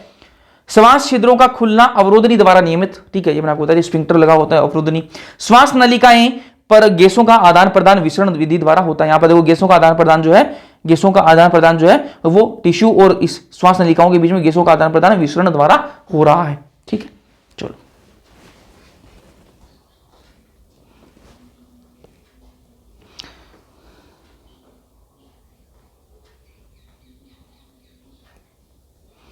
पहले इसका उत्सर्जन तंत्र पढ़ लेंगे, फिर अपन इसका परिसंचरण तंत्र पढ़ेंगे ना। चलो उत्सर्जन तंत्र, उत्सर्जन तंत्र इनका उत्सर्जन जो किसके द्वारा होता है, थोड़ी देर पहले मैंने आपको बताया, मेलपीगी नलिकाओं द्वारा होता है। इनका उत्सर्जन किसके द्वारा होता है, मेलपीगी नलिकाओं द्वारा, थोड़ी देर पहले मैंने आपको बताया था ना। ये कैसे होते हैं, येलोविश ग्रीन होती है ना, येलोविश ग्रीन होती है, पीले हरे रंग की होती हैं। ये जो आपकी मेलपी की नलिकाएं कैसी होती हैं, पीले हरे रंग की होती हैं। और इनमें क्या होता है, ग्रंथिल एवं रोमयुक्त उपकला द्वारा ये आश्रित होती हैं। ये जो मेलपी की नलिकाएं हैं कैसी होती हैं, ग्रंथिल और रोमयुक्त उपकला से क्या होती है, ये आश्रित होती हैं। ये आपको वर्ड याद, ये लाइन आपको याद होनी चाहिए। देखो उत्सर्जन तंत्र जो है, कॉकरोच का उत्सर्जन तंत्र पढ़ रहे हैं। कॉकरोच के अंदर उत्सर्जन जो किसके द्वारा होता है, मेलपी की नलिकाओं द्वारा होता है। किस रंग की होती है, येलोविश ग्रीन होती है। ग्रंथिल एवं रोमयुक्त उपकला द्वारा ये आश्रित होती है। ठीक बात है। चलो, इनके अंदर अन्य संरचनाएं भी होती हैं जो उत्सर्जन में मदद करती है। वो कौन सी है आपकी, फेट बॉडीज, वसापिंड है, वर्काणु है, यूरिकोज ग्लैंड। अब ये जो यूरिकोज ग्लैंड है वो सिर्फ नर के अंदर पाई जाती है, ये आपको ध्यान में रखना है ना। यूरिकोज ग्लैंड जो वो सिर्फ नर के अंदर पाई जाएगी। तो मेन इनमें जो आपका उत्सर्जन में मदद करती है वो तो मेलपी की नलिकाएं करती है। ये कुछ अन्य संरचनाएं हैं, वसापिंड होगा, वर्काणु होगा, यूरिकोज ग्लैंड हो गई। ठीक है। उत्सर्जन किसका करती है, ये यूरिक अम्ल का क्या करती है, उत्सर्जन करती है। जब यूरिक अम्ल का उत्सर्जन कर रही है तो क्या करेंगे अपन, ऐसे जीव जो जीव यूरिक अम्ल का उत्सर्जन करते हैं उनको क्या कहते हैं अपन, यूरिका अम्ल उत्सर्जी कहते हैं। जो अमोनिया का उत्सर्जन करते हैं उनको क्या कहते हैं, अमोनोटैलिक। जो यूरिक एसिड का करेंगे उनको क्या कहेंगे, यूरिकोटैलिक। ठीक है, तो इनको क्या कहेंगे, यूरिका अम्ल उत्सर्जी कहेंगे। ठीक है, इसको एक बार पढ़ लेते हैं एनसीईआरटी से। तिलचट्टे में, तिलचट्टा किसको कहते हैं, कॉकरोच को तिलचट्टा कहते हैं ना। तिलचट्टे में उत्सर्जन मेलपी की नलिकाओं द्वारा होता है। प्रत्येक नलिका ग्रंथिल एवं रोमयुक्त उपकला द्वारा आश्रित होती है, बताया मैंने आपको। ये नाइट्रोजनी अपशिष्ट पदार्थों को अवशोषण करके उन्हें जैव रासायनिक क्रिया द्वारा यूरिक अम्ल में परिवर्तन करेंगे।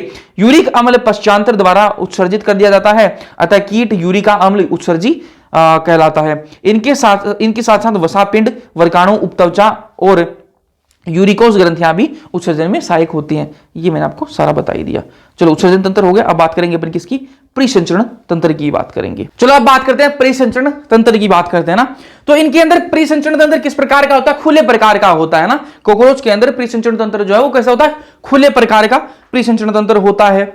अब आप ये मत समझना कि भाई खुले प्रकार का परिसंचरण है और बंद प्रकार का परिसंचरण है। जिसके अंदर बंद प्रकार का हुआ उसके अंदर रुधिर वाहिकाएं होंगी, और जिसके अंदर खुले प्रकार का उसके अंदर रुधिर वाहिकाएं होंगी, नहीं होंगी, ऐसा मत समझना है ना। रुधिर वाहिकाएं खुले प्रकार वाले में भी पाई जाती हैं, लेकिन उतनी विकसित नहीं होती। मान लो अपन क्या है, अब मान लो कि अपन तो है ही बंद प्रकार का परिसंचरण है अपने अंदर, बिल्कुल भैया। तो अपने अंदर जो रुधिर वाहिकाएं हैं वो बहुत विकसित हैं, वेल डेवलप्ड हैं। ठीक है, लेकिन इनके अंदर जो है, जो खुले प्रकार का परिसंचरण जिनके अंदर पाया जाता है उनके अंदर अल्प विकसित होती हैं, बढ़िया तरीके से विकसित रुधिर वाहिकाएं नहीं होती। तो खुले प्रकार का परिसंचरण होता है, इनके अंदर रुधिर वाहिकाएं होती जरूर है, लेकिन कैसी होती हैं, अल्प विकसित होती हैं।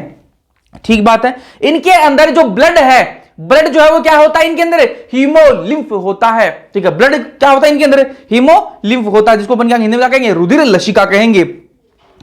और इनके अंदर थोड़ी देर पहले मैंने बोल रहा था कि इसके अंदर क्या होता है, हीमोग्लोबिन नहीं होता।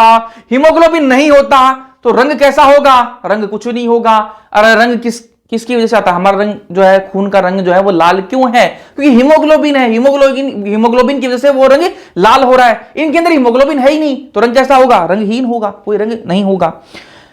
इनके जो ब्लड है, जो आपका हीमोलिम्फ है, आपका नहीं, कॉकरोच का जो हीमोलिम्फ है उसके अंदर क्या क्या होता है, रुधिराणु होते हैं, ब्लड सेल होंगी, प्लस प्लाज्मा होगा। ठीक है, अपने अंदर भी ब्लड सेल्स होती हैं, प्लाज्मा होता है, वैसे इनके अंदर भी रुधिराणु होंगे और प्लाज्मा होंगे। रंगहीन होगा लेकिन, क्योंकि हीमोग्लोबिन नहीं है। रुधिर गुहा में उपस्थित होता है, और ये जो ब्लड है वो कहां होगा, ब्लड कैविटी के अंदर होगा, रुधिर गुहा के अंदर ये हीमोलिम्फ उपस्थित होता है। ठीक बात है। अब बात करेंगे हृदय के बारे में, बात करते हैं। किसके हार्ट की बात कर रहे हैं अपन, कॉकरोच के हार्ट की बात कर रहे हैं। कितने चेंबर का हार्ट होता है अपना, कितने चेंबर का होता है, 4 चेंबर का हार्ट है ना। इनके कितने चेंबर का है, 13 चेंबर का हार्ट है भाई। कितने चेंबर का है, 13 चेंबर का। डायग्राम में दिखाऊं आपको, ये देखो जी, इसका हार्ट देखो कितने चेंबर का है, 13 चेंबर।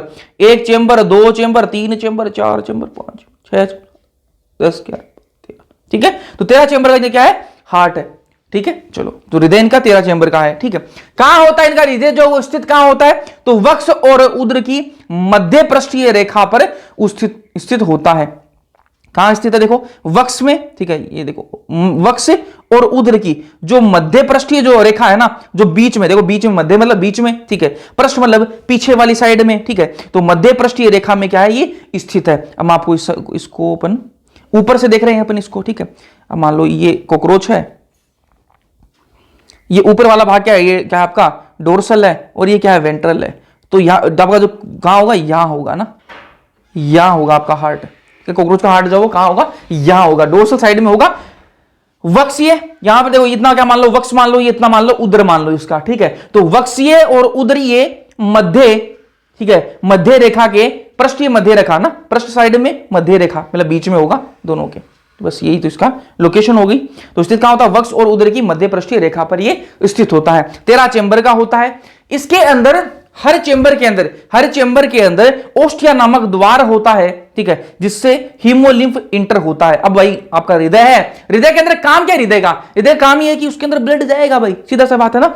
तो अब इस हृदय के अंदर ब्लड जाएगा कहां पर, ब्लड जाएगा कहां पर, तो ये जो हृदय कोष दिख रहे हैं ना आपको, जो चेंबर दिख रहे हैं, इनके यहां पर क्या है, छिद्र हैं, यहां पर क्या है, छिद्र हैं। उन छिद्रों क्या कहेंगे अपन, ओस्टिया कहेंगे, क्या कहेंगे, ओस्टिया। और उन छिद्रों से क्या जाएगा, उन छिद्रों से होते हुए क्या जाएगा, ब्लड इंटर लेगा, हीमोलिम्फ का जो ब्लड है वो इंटर लेगा। तो इनके अंदर ओस्टिया नामक द्वार होता है। कैसा द्वार होता है, हृदय के अंदर ओस्टिया नामक द्वार होता है। देखो ये ऐसा इस टाइप का द्वार होता है, ओस्टिया नामक द्वार होता है, उसको क्या कहेंगे, ओस्टिया। उस ओस्टिया के अंदर हीमोलिम्फ जो वो इंटर लेता है, ठीक है।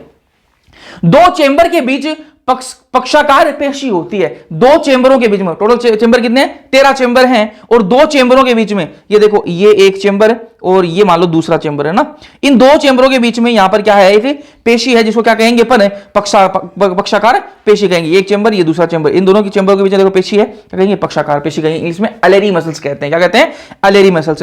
तो दो चेंबर्स के बीच क्या होती है, पक्षाकार पेशी लगी हुई होती है। ध्यान से सुनो भाई, बहुत इंपॉर्टेंट बातें लिखी हुई है, तो ये बातें कभी नहीं बोलनी आपको।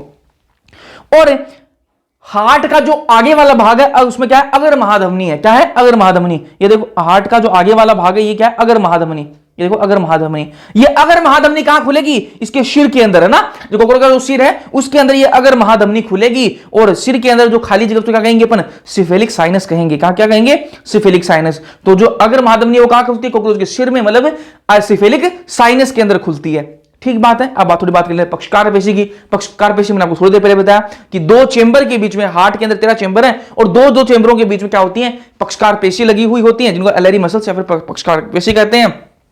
ये पक्षकार पेशी कितनी होती है, 12 जोड़ी होती है। कितनी होती है, 12 जोड़ी होती हैं। और ये क्या काम करती हैं, हीमोलिम्फ की ओस्टिया द्वारा एंट्री में मदद करती हैं। जो ओस्टिया की क्या बताई थी मैंने आपको थोड़ी देर पहले, ओस्टिया क्या है, एक द्वार है जो हार्ट के अंदर होता है, उसके अंदर हीमोलिम्फ को घुसने में मदद करती है, उसकी एंट्री में मदद करती है। कौन, पक्षकार पेशी, ठीक है। और ये ओस्टिया का काम होता है पार्श्व उपस्थित होता है, मतलब लेटरल साइड में होता है, ठीक है। चलो अब इसको एक बार कर लेते हैं, एनसीईआरटी रीड, ठीक है। कुछ छूट गया क्या, नहीं जी कुछ नहीं छूटा, आ जाओ जी। तिलचट्टे में खुले प्रकार का परिसंचरण तंत्र होता है, बता दिया मैंने आपको। इसकी रुधिर वाहिनियां अल्प विकसित होती हैं, बता दिया। रुधिर गुहा में खुलती हैं तथा उसी में सभी अंतरंग डूबे हुए होते हैं, और उसी के अंदर क्या है, सारे इसके जो अंग हैं वो सारे उसी में डूबे हुए होते हैं। मान लो ये क्या है, इसका हृदय, मान लो एक बार ये इसका हृदय है, यहां से क्या निकली, इसकी रुधिर वाहिकाएं निकली, ठीक है। और यहां पर क्या है, रुधिर गुहा है जिसके अंदर क्या है, इसके सारे अंग हैं, और यहां से ब्लड निकलेगा हृदय से, और यहां पर इस गुहा के अंदर ब्लड आएगा, और सारे जो इसके अंग हैं वो सारे ब्लड के अंदर नहा लेंगे, ठीक बात है। चलो, जिसे रुधिर लसिका कहेंगे, इनके ब्लड को क्या कहेंगे, रुधिर लसिका कहेंगे, रुधिर लसिका हीमोलिम्फ कहेंगे ना। रंगहीन प्लाज्मा व रुधिराणुओं से बना हुआ होता है, रंगहीन होता है, और प्लाज्मा और रुधिराणुओं से ये बना हुआ होता है। कोकरोच का हृदय एक लंबी पेशी नली होता है। कोकरोच का जो हृदय वो कैसा, एक लंबी पेशी नली जैसा हुआ है, और 13 चेंबर का बना हुआ होता है ना, जो रुधिर गुहा में वक्स और अधर की, यहां पर देखो मिस्टेक है एनसीईआरटी में ना, कल को आप पढ़ोगे तो मैं आपको बता देता हूं। यहां लिखा गया वक्स और अधर, ठीक है। यहां पर अधर नहीं है, उदर है ना। अधर क्या किसको कहते हैं, वेंट्रल साइड को कहते हैं ना अधर, अरे वेंट्रल साइड को कहते हैं ना अधर। तो यहां पर अधर नहीं है, उदर है, ठीक है, उदर है भाई, लिख लेना अपनी एनसीईआरटी में, उदर कर लेना, ठीक है। वक्स और उदर की मध्य पृष्ठीय रेखा के साथ साथ, ठीक है, वक्स और उदर की मध्य पृष्ठीय मतलब डोर्सल साइड में रेखा के साथ साथ ये स्थित होता है, ठीक है। हृदय कैसा होता है, कीप आकार होता है, कीप आकार की कोष्ठकों से बना होता है, फनल शेप के कोष्ठक जो है, चेंबर जो है उनसे बना हुआ होता है, और दोनों तरफ इनमें क्या होता है, आश्चर्य ओस्टिया होते हैं, खुले द्वार होते हैं, जिनको कहेंगे ओस्टिया, ठीक है। देखो मैंने यहाँ पर डायग्राम में बना के भी दिखाया था आपको, ये देखो दोनों साइड में क्या है, ओस्टिया, ठीक बात है। चलो इसका परिसंचरण तंत्र हो गया, फिर बात करेंगे तिलचट्टे का आपका उत्सर्जन तंत्र अपने पढ़ लिया, फिर पढ़ेंगे अपन संवेदी संरचनाओं की बात कर लेते हैं थोड़ी सी, है ना। संवेदी संरचनाएं, कॉकरोच के अंदर संवेदी अंग हैं। कौन कौन से संवेदी अंग है? एग्जाम में डायरेक्ट क्वेश्चन आया हुआ है, अभी 2 साल में आया हुआ है, ठीक है। संवेदी अंग कौन कौन से हैं? तो श्रृंगिका होती है, संवेदी अंग है, ठीक है। आंख जो कॉकरोच की वो भी संवेदी अंग है। मैक्सिलरी जो स्पर्शक है वो भी संवेदी अंग है। लेबियल स्पर्शक जो है वो भी संवेदी अंग है। और एनल सरसाई जो है वो भी क्या है? संवेदी अंग है। एनल सरसाई गुदिये लूम कहेंगे इसको, है ना। तो ये भी क्या है? आपकी संवेदी अंग है। तो ये संवेदी अंग आपको वापस मैं एक बार बता देता हूं। श्रृंगिका एंटीना, ठीक है, आंख आंखें, ठीक है, तो बताया आपको। मैक्सिलरी स्पर्शक, लेबियल स्पर्शक और एनल सरसाई, ये क्या है? संवेदी अंग है। ध्यान में रख लेना, एग्जाम में आया हुआ है। पीवाईक्यू करेंगे तो मैं आपको दिखाऊंगा अभी। अब बात करेंगे इनकी संयुक्त नेत्र पाई जाती है। थोड़ी देर पहले मैंने आपको बताया था इनके अंदर क्या होती है? संयुक्त नेत्र पाई जाती है। अभी संयुक्त नेत्र क्या है, ध्यान से सुनना। संयुक्त नेत्र जो है वो प्रत्येक संयुक्त नेत्र 2000 षटकोणीय नेत्रांशक ओमिटिडिया से बनी हुई होती है। ये मैं आपको दिखाता हूं बना के। मान लो ये कॉकरोच की क्या है? आंख है। ये कॉकरोच की क्या है? आंख है, ठीक है। और ये कॉकरोच की आंख किससे बनी हुई है? ऐसे हेक्सागोनल, षटकोणीय, इस प्रकार के षटकोणीय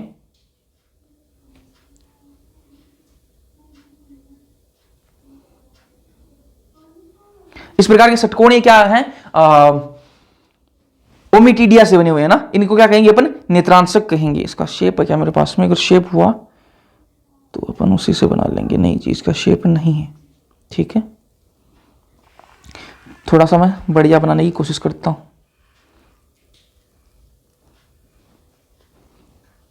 वैसे जरूरत है नहीं, लेकिन फिर भी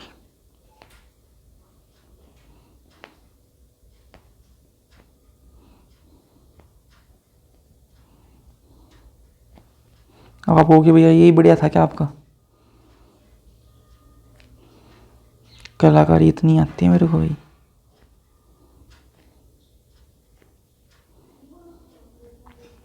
ज्यादा कलाकार नहीं हूं मैं।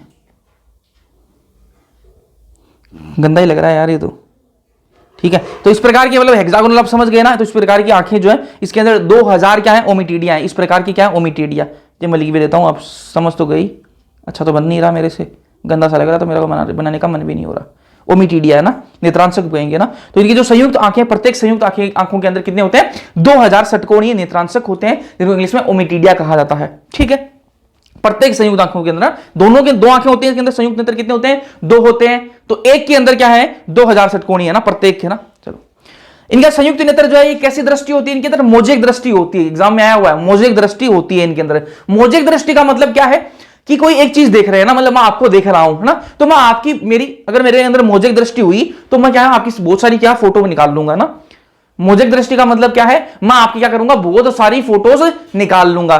अरे मेरे को आप एक ही दिखोगे ना, एक ही फोटो बनेगी मेरी आपकी। मैं आपको देख रहा हूं तो मेरी आंखों में आपकी सिर्फ एक फोटो बनेगी, लेकिन कॉकरोच के अंदर कितनी फोटो बनेगी? बहुत सारी आपकी फोटोज बन जाएंगी। ऐसी दृष्टि क्या कहते हैं? मोजेक दृष्टि कहा जाता है, ठीक है। तो वस्तु की कई प्रतिछाइयां देख सकता है ना। तो वस्तु की कई प्रतिछाइयां जो है वो देख सकता है, ये इसको क्या कहते हैं? मोजेक दृष्टि कहा जाता है, ठीक है। चलो, सुग्राहिता इनके अंदर अधिक होती है। मतलब सुग्राहिता को इंग्लिश में क्या कहते हैं? सेंसिटिविटी, है ना। तो ये थोड़ा सा मैं लिख दे देता हूं इसका इंग्लिश वाला नाम, क्योंकि वो थोड़ा सा इजी है, तो आपको पता रहेगा सुग्राहिता होती क्या है। सेंसिटिविटी, सेंसिटिविटी इनकी आंखों की वो क्या है? अधिक है। और विभेदन, रेजुलेशन, अभी बताता हूं क्या है ये, समझ जाओगे आप सारे। रिजोल्यूशन कम है। तो जो इनकी आंखें हैं ना, कॉकरोच की आंखें जो हैं वो बहुत एक चीज की बहुत सारी फोटोज बनाती हैं। इनकी सेंसिटिविटी तो बहुत हाई है। सेंसिटिविटी का मतलब क्या है? कि किसी भी एक छोटी सी चीज को भी क्या है? ये देख लेंगे, और बहुत कम लाइट के अंदर भी देख सकते हैं। बहुत कम लाइट के अंदर, तभी तो ये रात्रि चिरक बोलते हैं इनको, है ना। तो ये बहुत कम लाइट के अंदर भी देख सकते हैं। लेकिन रिजोल्यूशन बहुत कम है। रिजोल्यूशन का मतलब क्या है? एचडी में नहीं बनती इनकी फोटो। अरे मैं आपको देख रहा हूं, मैं किसी को देख रहा हूं, तो मुझे वो बढ़िया क्लियर एचडी में दिखाई देगा ना। कॉकरोच को एचडी में नहीं दिखता, ठीक है। एचडी में नहीं दिखता उसको, है ना। उसका रिजोल्यूशन बहुत कम है, पिक्सल से दिखेंगे उसको ना, क्योंकि बहुत सारी फोटो बनाता है ना वो। तो उसको क्या है? धुंधली दिखाई देगी ना, वो बढ़िया से एचडी में नहीं दिखता। बस इतना आपको ध्यान में रखना है कि इनकी सेंसिटिविटी बहुत हाई होती है, लेकिन इनका रिजोल्यूशन कम होता है, बस, ठीक है। चलो, रिजोल्यूशन एचडी, ठीक, एचडी में नहीं दिखता इनको, ठीक है। चलो, ये इसकी आंखों की बात होगी। बात करेंगे तंत्रिका तंत्र की बात करेंगे। कॉकरोच की तंत्रिका तंत्र की बात करते हैं।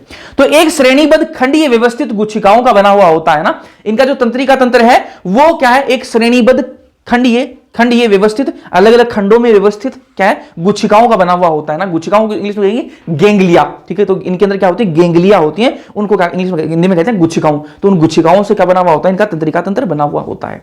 एक श्रेणीबद्ध, ठीक है, यहां पर एक गुच्छिका लग गई, फिर उसके आगे एक और गुच्छिका, एक और गुच्छिका, एक और गुच्छिका, इस प्रकार से अलग अलग गुच्छिकाएं लगी हुई होती हैं। जो खंडीय श्रेणीबद्ध, एक श्रेणी के अंदर लगी हुई है, श्रेणीबद्ध व्यवस्थित है, ठीक है, गुच्छिकाओं से बना हुआ होता है, ठीक है, इंग्लिश में गेंगलिया कहेंगे। और ये जो गुच्छिकाएं हैं, ये जो श्रेणीबद्ध गुच्छिकाएं कहां होती हैं, ये अधर तल पर होती हैं, आगे वाली वेंट्रल साइड में होती है। कहां होती है, वेंट्रल साइड में। अरे इनका हृदय कहां था, डोर्सल साइड में, पृष्ठ क्षेत्र में था, पृष्ठ भाग में था। इनका हृदय कहां था, पृष्ठ भाग में। और इनका जो तंत्रिका तंत्र वो कहां है, आगे वाली साइड में, अधर तल पर है ना। और युग्मित अनुदैर्ध्य संयोजक से ये जुड़ी रहती हैं, ठीक है। अधर तल में आगे वाली साइड में है गेंगलिया गुच्छिकाएं, ठीक है। वक्ष में कितनी गुच्छिकाएं हैं, 3 गुच्छिकाएं कहां पर है, वक्ष के अंदर, ठीक है। वक्ष के अंदर कितनी गुच्छिकाएं हैं इनके, 3 गुच्छिकाएं कहां पर है, वक्ष में। उदर में कितनी है, 6 गेंगलिया, 6 गुच्छिकाएं इनके उदर में है। देखो इनके शरीर के अंदर कितनी भाग है, सिर, वक्ष और उदर। वक्ष के अंदर कितनी है, 3 गुच्छिकाएं, सॉरी, वक्ष के अंदर 3 गुच्छिकाएं और उदर के अंदर 6 गुच्छिकाएं हैं। ठीक बात है भैया, कोई दिक्कत वाली बात नहीं है। सिर के अंदर कितनी है, मैंने कहा सिर के अंदर, इनके अंदर बहुत कम गुच्छिकाएं हैं। सिर में तंत्रिका तंत्र का थोड़ा सा हिस्सा रहता है। इनका जो सिर होता है कॉकरोच का, उसके अंदर थोड़ा सा हिस्सा ही रहता है, तंत्रिका तंत्र का ज्यादा हिस्सा नहीं होता। अपना तो मेन सिस्टम कहां है, सिर के अंदर ही है, ठीक है। इनका मेन सिस्टम सिर के अंदर नहीं है, ठीक है। तो तंत्रिका तंत्र का थोड़ा सा पार्ट ही होता है। अरे मेरा यहां से काट दो, कुछ बचेगा नहीं, बचेगा कुछ भी। लेकिन कॉकरोच को काट दो, वो जिंदा रहेगा, है ना। 1 वीक तक जिंदा रह सकता है कॉकरोच, सिर काट दोगे आप तो, है ना। क्यों, क्योंकि उसके सिर के अंदर क्या है, वो थोड़ा सा तंत्रिका तंत्र का हिस्सा रहता है, जबकि बाकी भाग शरीर के अधर तल में उपस्थित होता है। जो तंत्रिका तंत्र का बाकी जो भाग है वो कहां होता है, पूरे बाकी शरीर के अधर तल में उपस्थित होता है। सिर के अंदर बहुत थोड़ा सा होता है। अधिग्रशिका गुच्छिका जो है वो ब्रेन को रिप्रेजेंट किया जाता है, करता है ना। ब्रेन किसके द्वारा रिप्रेजेंट किया जाता है, अधिग्रशिका गुच्छिका, इंग्लिश में इसको कहते हैं सुप्रा इसोफेजियल गुच्छिका, सुप्रा इसोफेजियल गेंगलिया।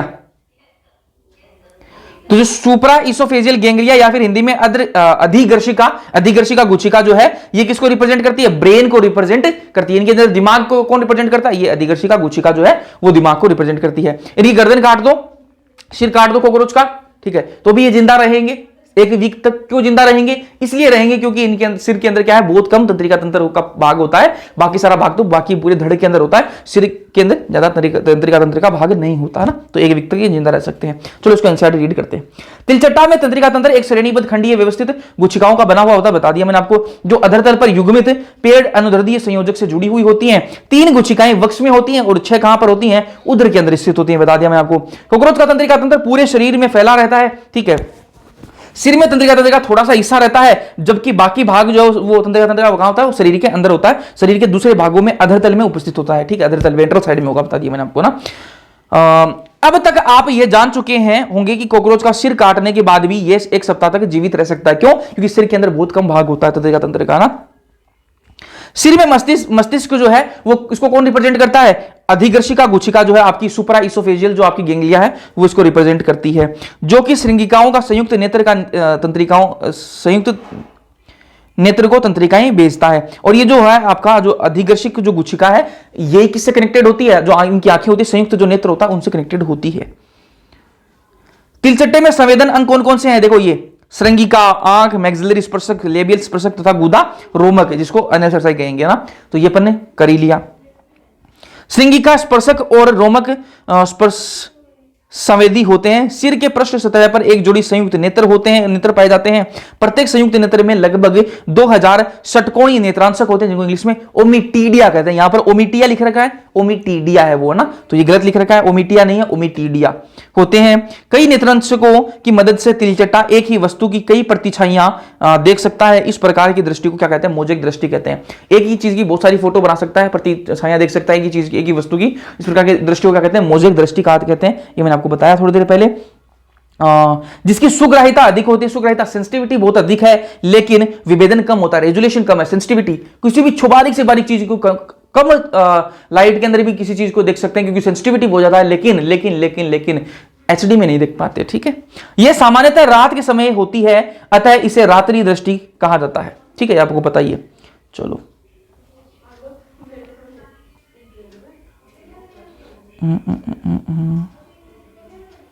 प्रतिछाइयां, ठीक है। चलो बात करेंगे जनन तंत्र की, बात करते हैं ना, आगे बढ़ते हैं। लास्ट टॉपिक जनन तंत्र की बात करेंगे, ठीक है, कॉकरोच का जनन तंत्र। पहले नर की बात कर लेते हैं, पहले नर फिर मादा, और फिर अपन इसके फर्टिलाइजेशन की बात करेंगे, निषेचन की बात करेंगे।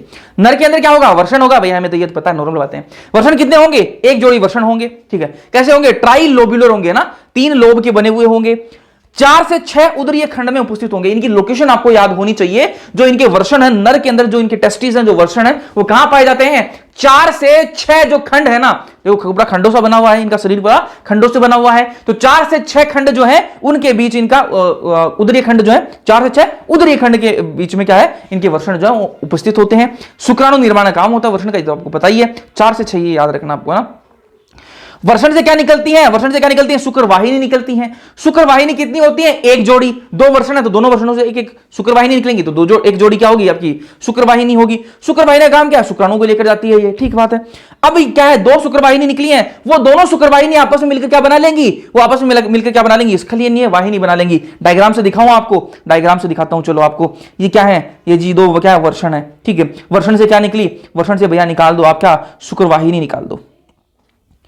ये लो जी, शुक्रवाहिनी निकाल दी मैंने, ठीक है। इधर से भी निकाल दूंगा शुक्रवाहिनी, 2 क्या निकाल दी मैंने, शुक्रवाहिनी निकाल दी।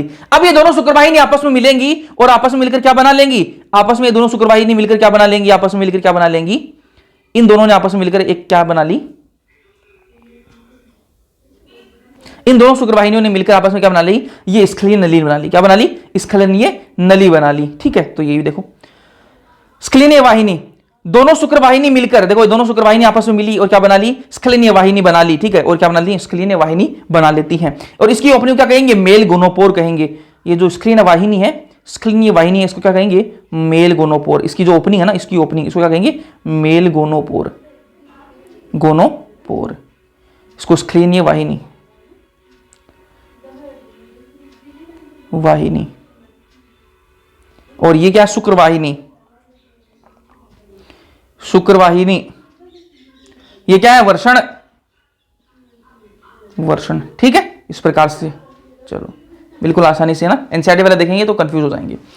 फिर क्या है, इनमें शुक्राशय है जी, शुक्राशय। शुक्राशय कैसा है, सफेद रंग का है। क्या काम है शुक्राशय का, शुक्राणुओं को आपस में चिपकाता है। शुक्राशय जो है वो सफेद रंग का है और वो क्या करता है, शुक्राणुओं को आपस में चिपका देता है। शुक्राणु है, मतलब 1 शुक्राणु, 2 शुक्राणु, 3 शुक्राणु, ऐसे चिपका देता है। शुक्राणु को चिपका के क्या बना देते हैं, एक बंडल सा बना देता है। जैसे मैं एग्जांपल दूं आपको, एग्जांपल दूं, मान लो ये क्या है, ये क्या है, मेरे पास में 4 शुक्राणु हैं। क्या है, 4 शुक्राणु हैं, अलग अलग पड़े हैं, मान लो। इनको ये शुक्राशय क्या करेगा, इनको आपस में चिपका के क्या बना देगा, बंडल से बना देगा। क्या बना देगा, बंडल बना देगा। इन शुक्राणु क्या बना देगा, बंडल बना देगा। और उनको क्या कहेंगे अपन, शुक्राणु धर कहेंगे। क्या कहेंगे, शुक्राणु धर कहेंगे। वापस सुनो ध्यान से, शुक्राशय कैसा है, सफेद रंग का। क्या करता है, ये शुक्राणुओं को चिपकाता है। शुक्राणु को चिपका के क्या कर देगा, उनको बंडल से बना देगा।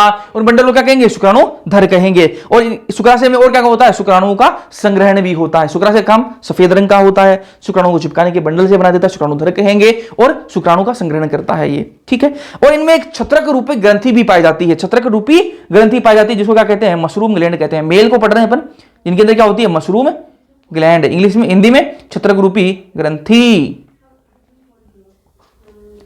ठीक है।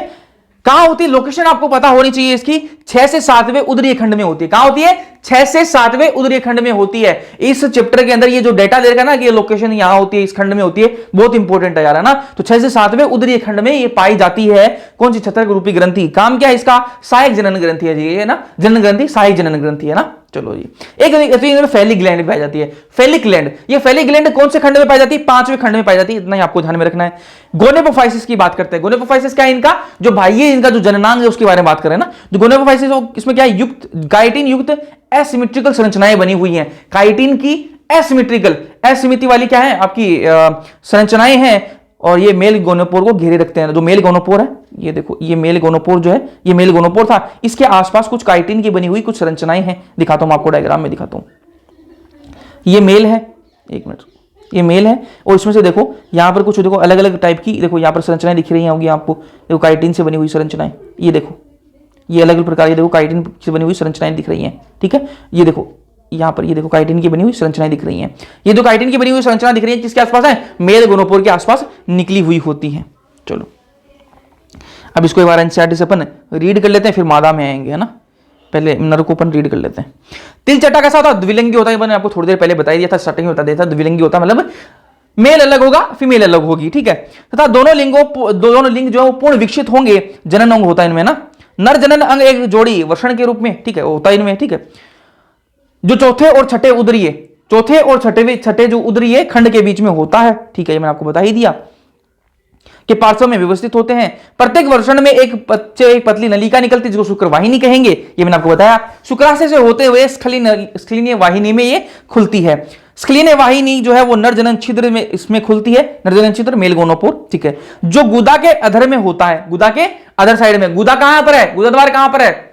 पृष्ठ क्षेत्र में, अरे डोर्सल साइड में है ना गुदा द्वार, और जो वेंट्रल साइड में क्या है आपका? जनन छिद्र है, ठीक बात है। चलो, एक विशिष्ट छत्रक रूपी ग्रंथि होती है जो उदर के छठे खंड के अंदर होती है ना। तो छत्रक रूपी ग्रंथि मशरूम ग्लैंड कहां होती है? 6th सेगमेंट के अंदर होती है, छठवें खंड के अंदर होती है, जो सहायक जनन ग्रंथि का कार्य करती है। बाह्य जननेंद्रिय और गोनेपोफाइसिस अथवा सीसन खंड के रूप में होती है। जनन रंध्र के चारों ओर काइटिनी असमितीय संरचना होती है। एसिमेट्रिकल कुछ स्ट्रक्चर्स बने हुए होते हैं जिनको क्या कहेंगे अपन? जनन रंध्र के आसपास होते हैं, जिनको कहेंगे गोनेपोफाइसिस। शुक्राणु शुक्राशय में संग्रहित होते हैं। कहां संग्रहित होते हैं? शुक्राशय के अंदर। थोड़ी देर पहले मैंने आपको बताया शुक्राशय के अंदर संग्रहण होता है शुक्राणुओं का, और वहां पर क्या पुंज के रूप में इनको आपस में चिपके रहते हैं, और इनको बंडल से बना देते हैं। पुंज के रूप में इनको आपस में चिपका दिया जाता है किसके अंदर? शुक्राशय के अंदर, ठीक है। और इन पुंजों को क्या कहते हैं? शुक्राणुधर कहते हैं। थोड़ी देर मैंने आपको बताया दिया था। मिथुन के समय ये विसर्जित हो जाते हैं, ये जो पुंज हैं, ये जो शुक्राणुधर हैं, मिथुन के समय ये जो बंडल से जो बने थे अपने शुक्राणु के, वो बंडल बाहर निकल जाएंगे मिथुन के समय पर, ठीक है। चलो अब मादा की बात करते हैं, मादा जनन तंत्र की। मादा जनन तंत्र के अंदर जैसे मेल के अंदर वर्ण थे, यहां पर क्या होगा? अंडा से होगा, सबको पता ओवरी होगी, है ना। अंडा से कितनी होती है? एक जोड़ी होगी, ठीक है। प्रत्येक जो अंडा से है ना, प्रत्येक जो अंडा से है उसके अंदर 8 क्या है? अंडाशयकों से बना है ना। प्रत्येक जो अंडाशय है वो 8 अंडाशयकों से बना है, ओवरियोल से बना हुआ होता है ना।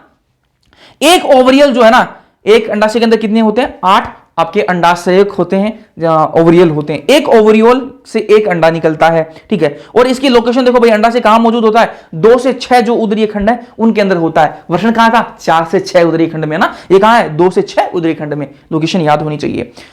अंडाशय से क्या निकलेगी? अंडवाहिनी निकलेगी। जैसे मैं यहां पर बना देता हूं डायग्राम, ये लो जी अंडाशय, यहां से क्या निकलेगी? अंडवाहिनी निकलेगी देखो, अंडवाहिनी निकली, ठीक है। यहां से निकलेगी अंडवाहिनी। एक जोड़ी होती है, देखो एक जोड़ी है, 2 है ना, एक जोड़ी है, ठीक है। अंडे ले जाती, काम क्या इसका? अंडे ले जाने का काम है, ठीक है। योनि बनती है। योनि कैसे बनती है? ये दोनों अंडवाहिनी जो है वो आपस में मिलेंगी, ये दोनों अंडवाहिनी जो है वो आपस में मिलेंगी और आपस में मिलकर क्या बनाएंगी? आपस में मिलकर क्या बनाएंगी? योनि बना देंगी जी, ठीक है। दोनों अंडवाहिनी आपस में मिलकर क्या बना लेंगी? योनि बनाएंगी।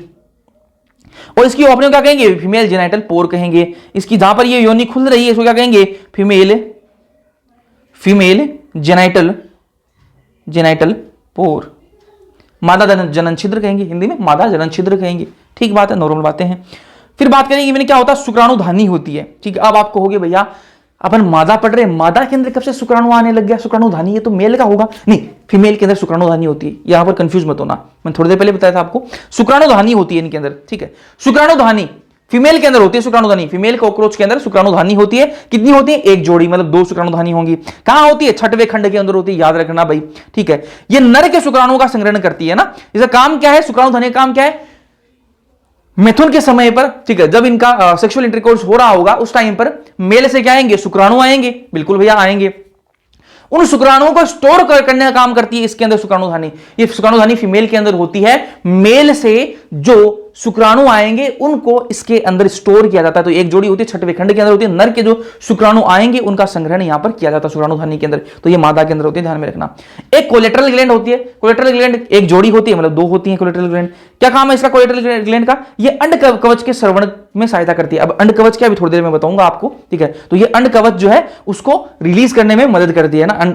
अंडों के ऊपर एक कवच बनेगा, इसको अंड कवच कहेंगे, ठीक है। तो वो कहां से निकलता है? कोलेटरल ग्लैंड से निकलता है ना। अभी मैं आपको बताऊंगा थोड़ी देर में, पहले अपन मादा को पढ़ लेते हैं। मादा जनन तंत्र में 2 बृहद आकार के क्या होते हैं? अंडाशय होते हैं, बता दिया मैंने आपको, जो उदर के 2 से छठे खंड के पार्श्व में स्थित होते हैं। प्रत्येक अंडाशय 8 अंडाशय नलिकाओं से या फिर अंडाशयों से बना हुआ होता है, ओरियोल से बना हुआ होता है। एक अंडाशय, एक ओवरियोल से एक अंडा निकलता है जिसमें परिवर्धित हो रहे अंडों की एक श्रृंखला होती है, दोनों तरफ के अंडाशयों की अंडवाहिनियां मिलकर एक मध्य अंडवाहिनी का निर्माण करते हैं जिसे अपन योनि कहते हैं। दोनों अंडवाहिनी मिलकर एक बड़ा पाइप बनाते हैं जिसको अपन योनि कहते हैं, ठीक है, जो जनन कोष्ठ में खुलती है। और वो कहां खुलती है? जनन कोष्ठ में खुलती है। छठे खंड के में एक जोड़ी शुक्रधानी होती है। छठे खंड में क्या होती है? एक जोड़ी शुक्रधानी। अभी मैंने बताया, देखो शुक्रधानी कहां होती है? छठे खंड में, 6th खंड में ना, जो जनन कक्ष में खुलती है। शुक्राणुधर के द्वारा स्थानांतरित होते हैं। और जो शुक्राणु है वो कहां से? शुक्राणुधर से स्थानांतरित होंगे। शुक्राणुधर के अंदर, तो देखो एक मिनट, शुक्राणु जो वो शुक्राणुधर किसको कहा था अपन ने? जो बंडल बनाए थे, शुक्राणु के जो बंडल बनाए थे, ठीक है, उससे क्या बंडल के अंदर शुक्राणु आएंगे, ठीक है। इसके निषेचित अंडे एक संपुट में संकुचित, इसको अपन पहले कर लेते हैं फिर अपन लास्ट में करेंगे ना। निषेचन आ जाओ, निषेचन कर लेते हैं, चलो। निषेचन कैसा होता है कॉकरोच के अंदर? आंतरिक निषेचन पाया जाता है। कैसा होता है? आंतरिक निषेचन पाया जाता है। कॉकरोच के अंदर निषेचन कैसा है भैया? आंतरिक, मतलब फीमेल की बॉडी के अंदर निषेचन होगा, ठीक है। चलो जी, निषेचन कैसा होगा? फीमेल का अंडा है, यहां से मेल का स्पर्म आएगा, ये तो नॉर्मल बात है, आपको पता ही है। निषेचित अंडा कैसा दिखेगा? निषेचित अंडा जो निषेचन के बाद में दिखेगा कैसा? ऐसा दिखेगा, देखो ऐसा दिखेगा, ठीक है। कितने अंडे हैं इसमें? देखो 1 2 3 4 5 6 7, ठीक है, 7 ये और 7 ये, 14 से 16 हो सकते हैं ना। ये अंडे कितने हो सकते हैं? 14 से 16 अंडे, 14 से 16 निषेचित अंडे हैं, ठीक है। इनके ऊपर क्या लग जाएगा? अंड कवच लग जाएगा। थोड़ी देर पहले मैं आपको बताया था कोलेटरल ग्लैंड क्या निकालती है? अंड कवच निकालती है, ठीक है। तो ये अंड कवच लग गया ना। ये सारे अंडे क्या है? निषेचित अंडे हैं। इन निषेचित अंडों के ऊपर क्या लग गया?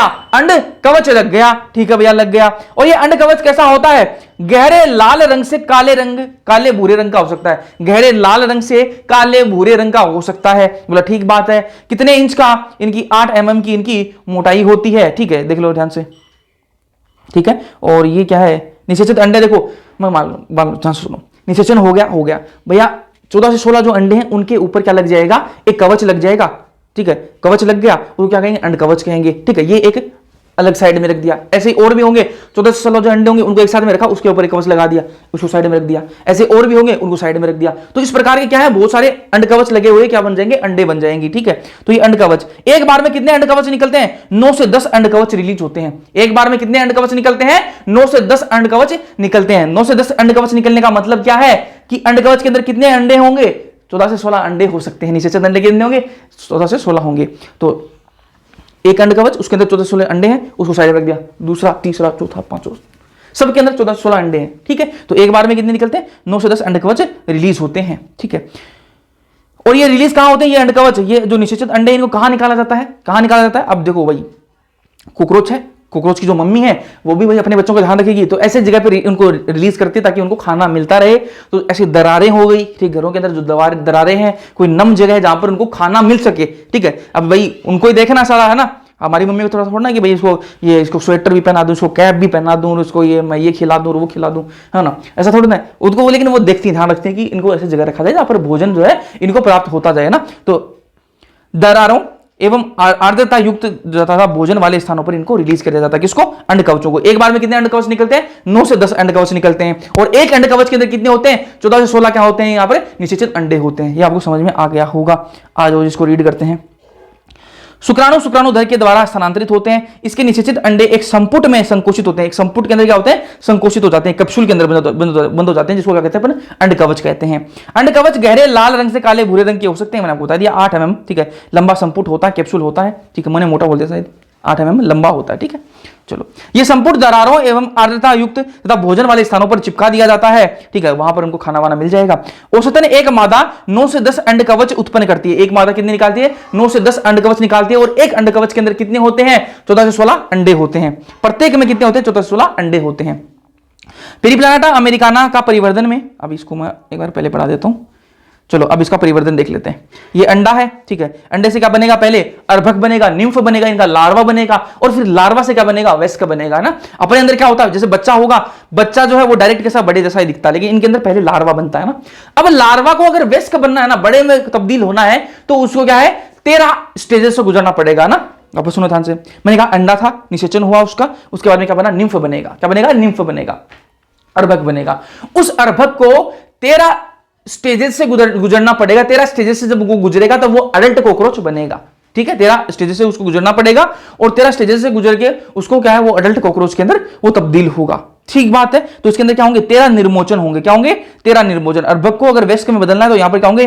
13 निर्मोचन होंगे। और ये 13 निर्मोचन जो होते हैं वो स्लो प्रोसेस है ना, वो धीरे धीरे होते हैं ना, एक के बाद एक के बाद एक के बाद, ऐसा नहीं बहुत फास्ट होते हैं। तो निर्मोचन जो वो धीरे धीरे होते हैं, 13 स्टेज जो वो धीरे धीरे होती है। इस प्रकार ये निर्मोचन क्या कहते हैं अपन?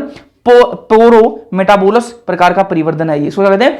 पोरो मेटाबोलस प्रकार का परिवर्तन है। ये वर्ड आपको ध्यान में रखना है, एनसीईआरटी में दे रखा है, एग्जाम में आ सकता है। तो 13 निर्मोचन होते हैं, तो यह आपको ध्यान में रखना है।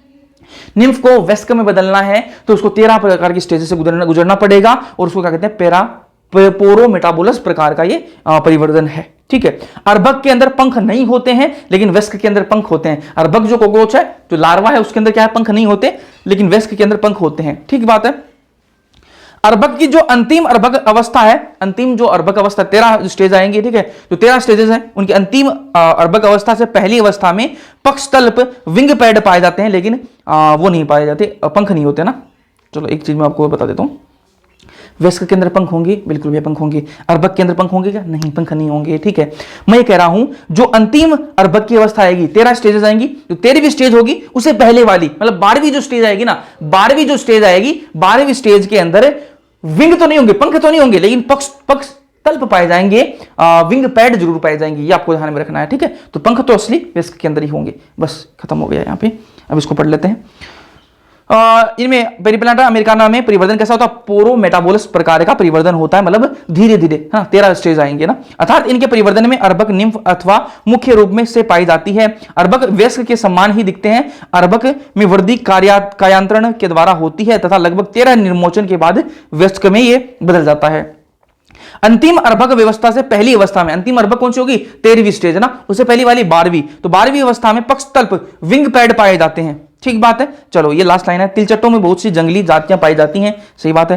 तथा इसका कोई आर्थिक महत्व नहीं है। कॉकरोच से कोई अपन को भाई आर्थिक महत्व तो नहीं, जैसे मधुमक्खी, उससे तो अपन को शहद मिल जाएगा, ठीक है, लेकिन इसका तो कुछ ऐसा आर्थिक महत्व है नहीं। कुछ जातियां मनुष्य के आवास स्थानों में अथवा उसके आसपास फलती फूलती रहती हैं, और ये पीड़क के रूप में कार्य करते हैं, बीमारी फैलाते हैं। ये ना कोई खास काम तो है नहीं, क्योंकि ये खाद्य पदार्थों को नष्ट कर देते हैं तथा इनके दुर्गंध युक्त उत्सर्ग द्वारा संदूषित कर देते हैं। और इनकी जो उत्सर्जन जो पदार्थ है, इनका जो वेस्ट मटेरियल, वो क्या स्मेल आती है गंदी सी, और उससे क्या खाना खराब कर देते हैं ये ना। भोज्य पदार्थों को संदूषित कर अनेक जीवाश्मीय बीमारियों को फैलाते हैं, और भोजन को खराब कर देते हैं और संदूषित करके और बहुत सारी बीमारियां फैलाते हैं। यहां पर अपना कॉकरोच पूरा समाप्त हो जाता है। समझ में आया या नहीं आया कमेंट सेक्शन में कमेंट करके जरूर बताइएगा। और ये नोट्स आपको टेलीग्राम चैनल पर नहीं मिलेंगे, ऐप पर मिलेंगे। डिस्क्रिप्शन में ऐप का लिंक है, वहां पर आपको ये नोट्स मिल जाएंगे, तो डाउनलोड कर लेना ऐप को और ये नोट्स देख लेना। बाकी मिलते हैं अगले लेक्चर्स के अंदर। समझ में आया नहीं है कमेंट सेक्शन में कमेंट करके जरूर बताना। वीडियो पसंद लाइक कर देना, अपने दोस्तों के साथ में शेयर कर देना। बाकी मिलते हैं अगले लेक्चर्स के अंदर, तब तक के लिए पढ़ते रहो।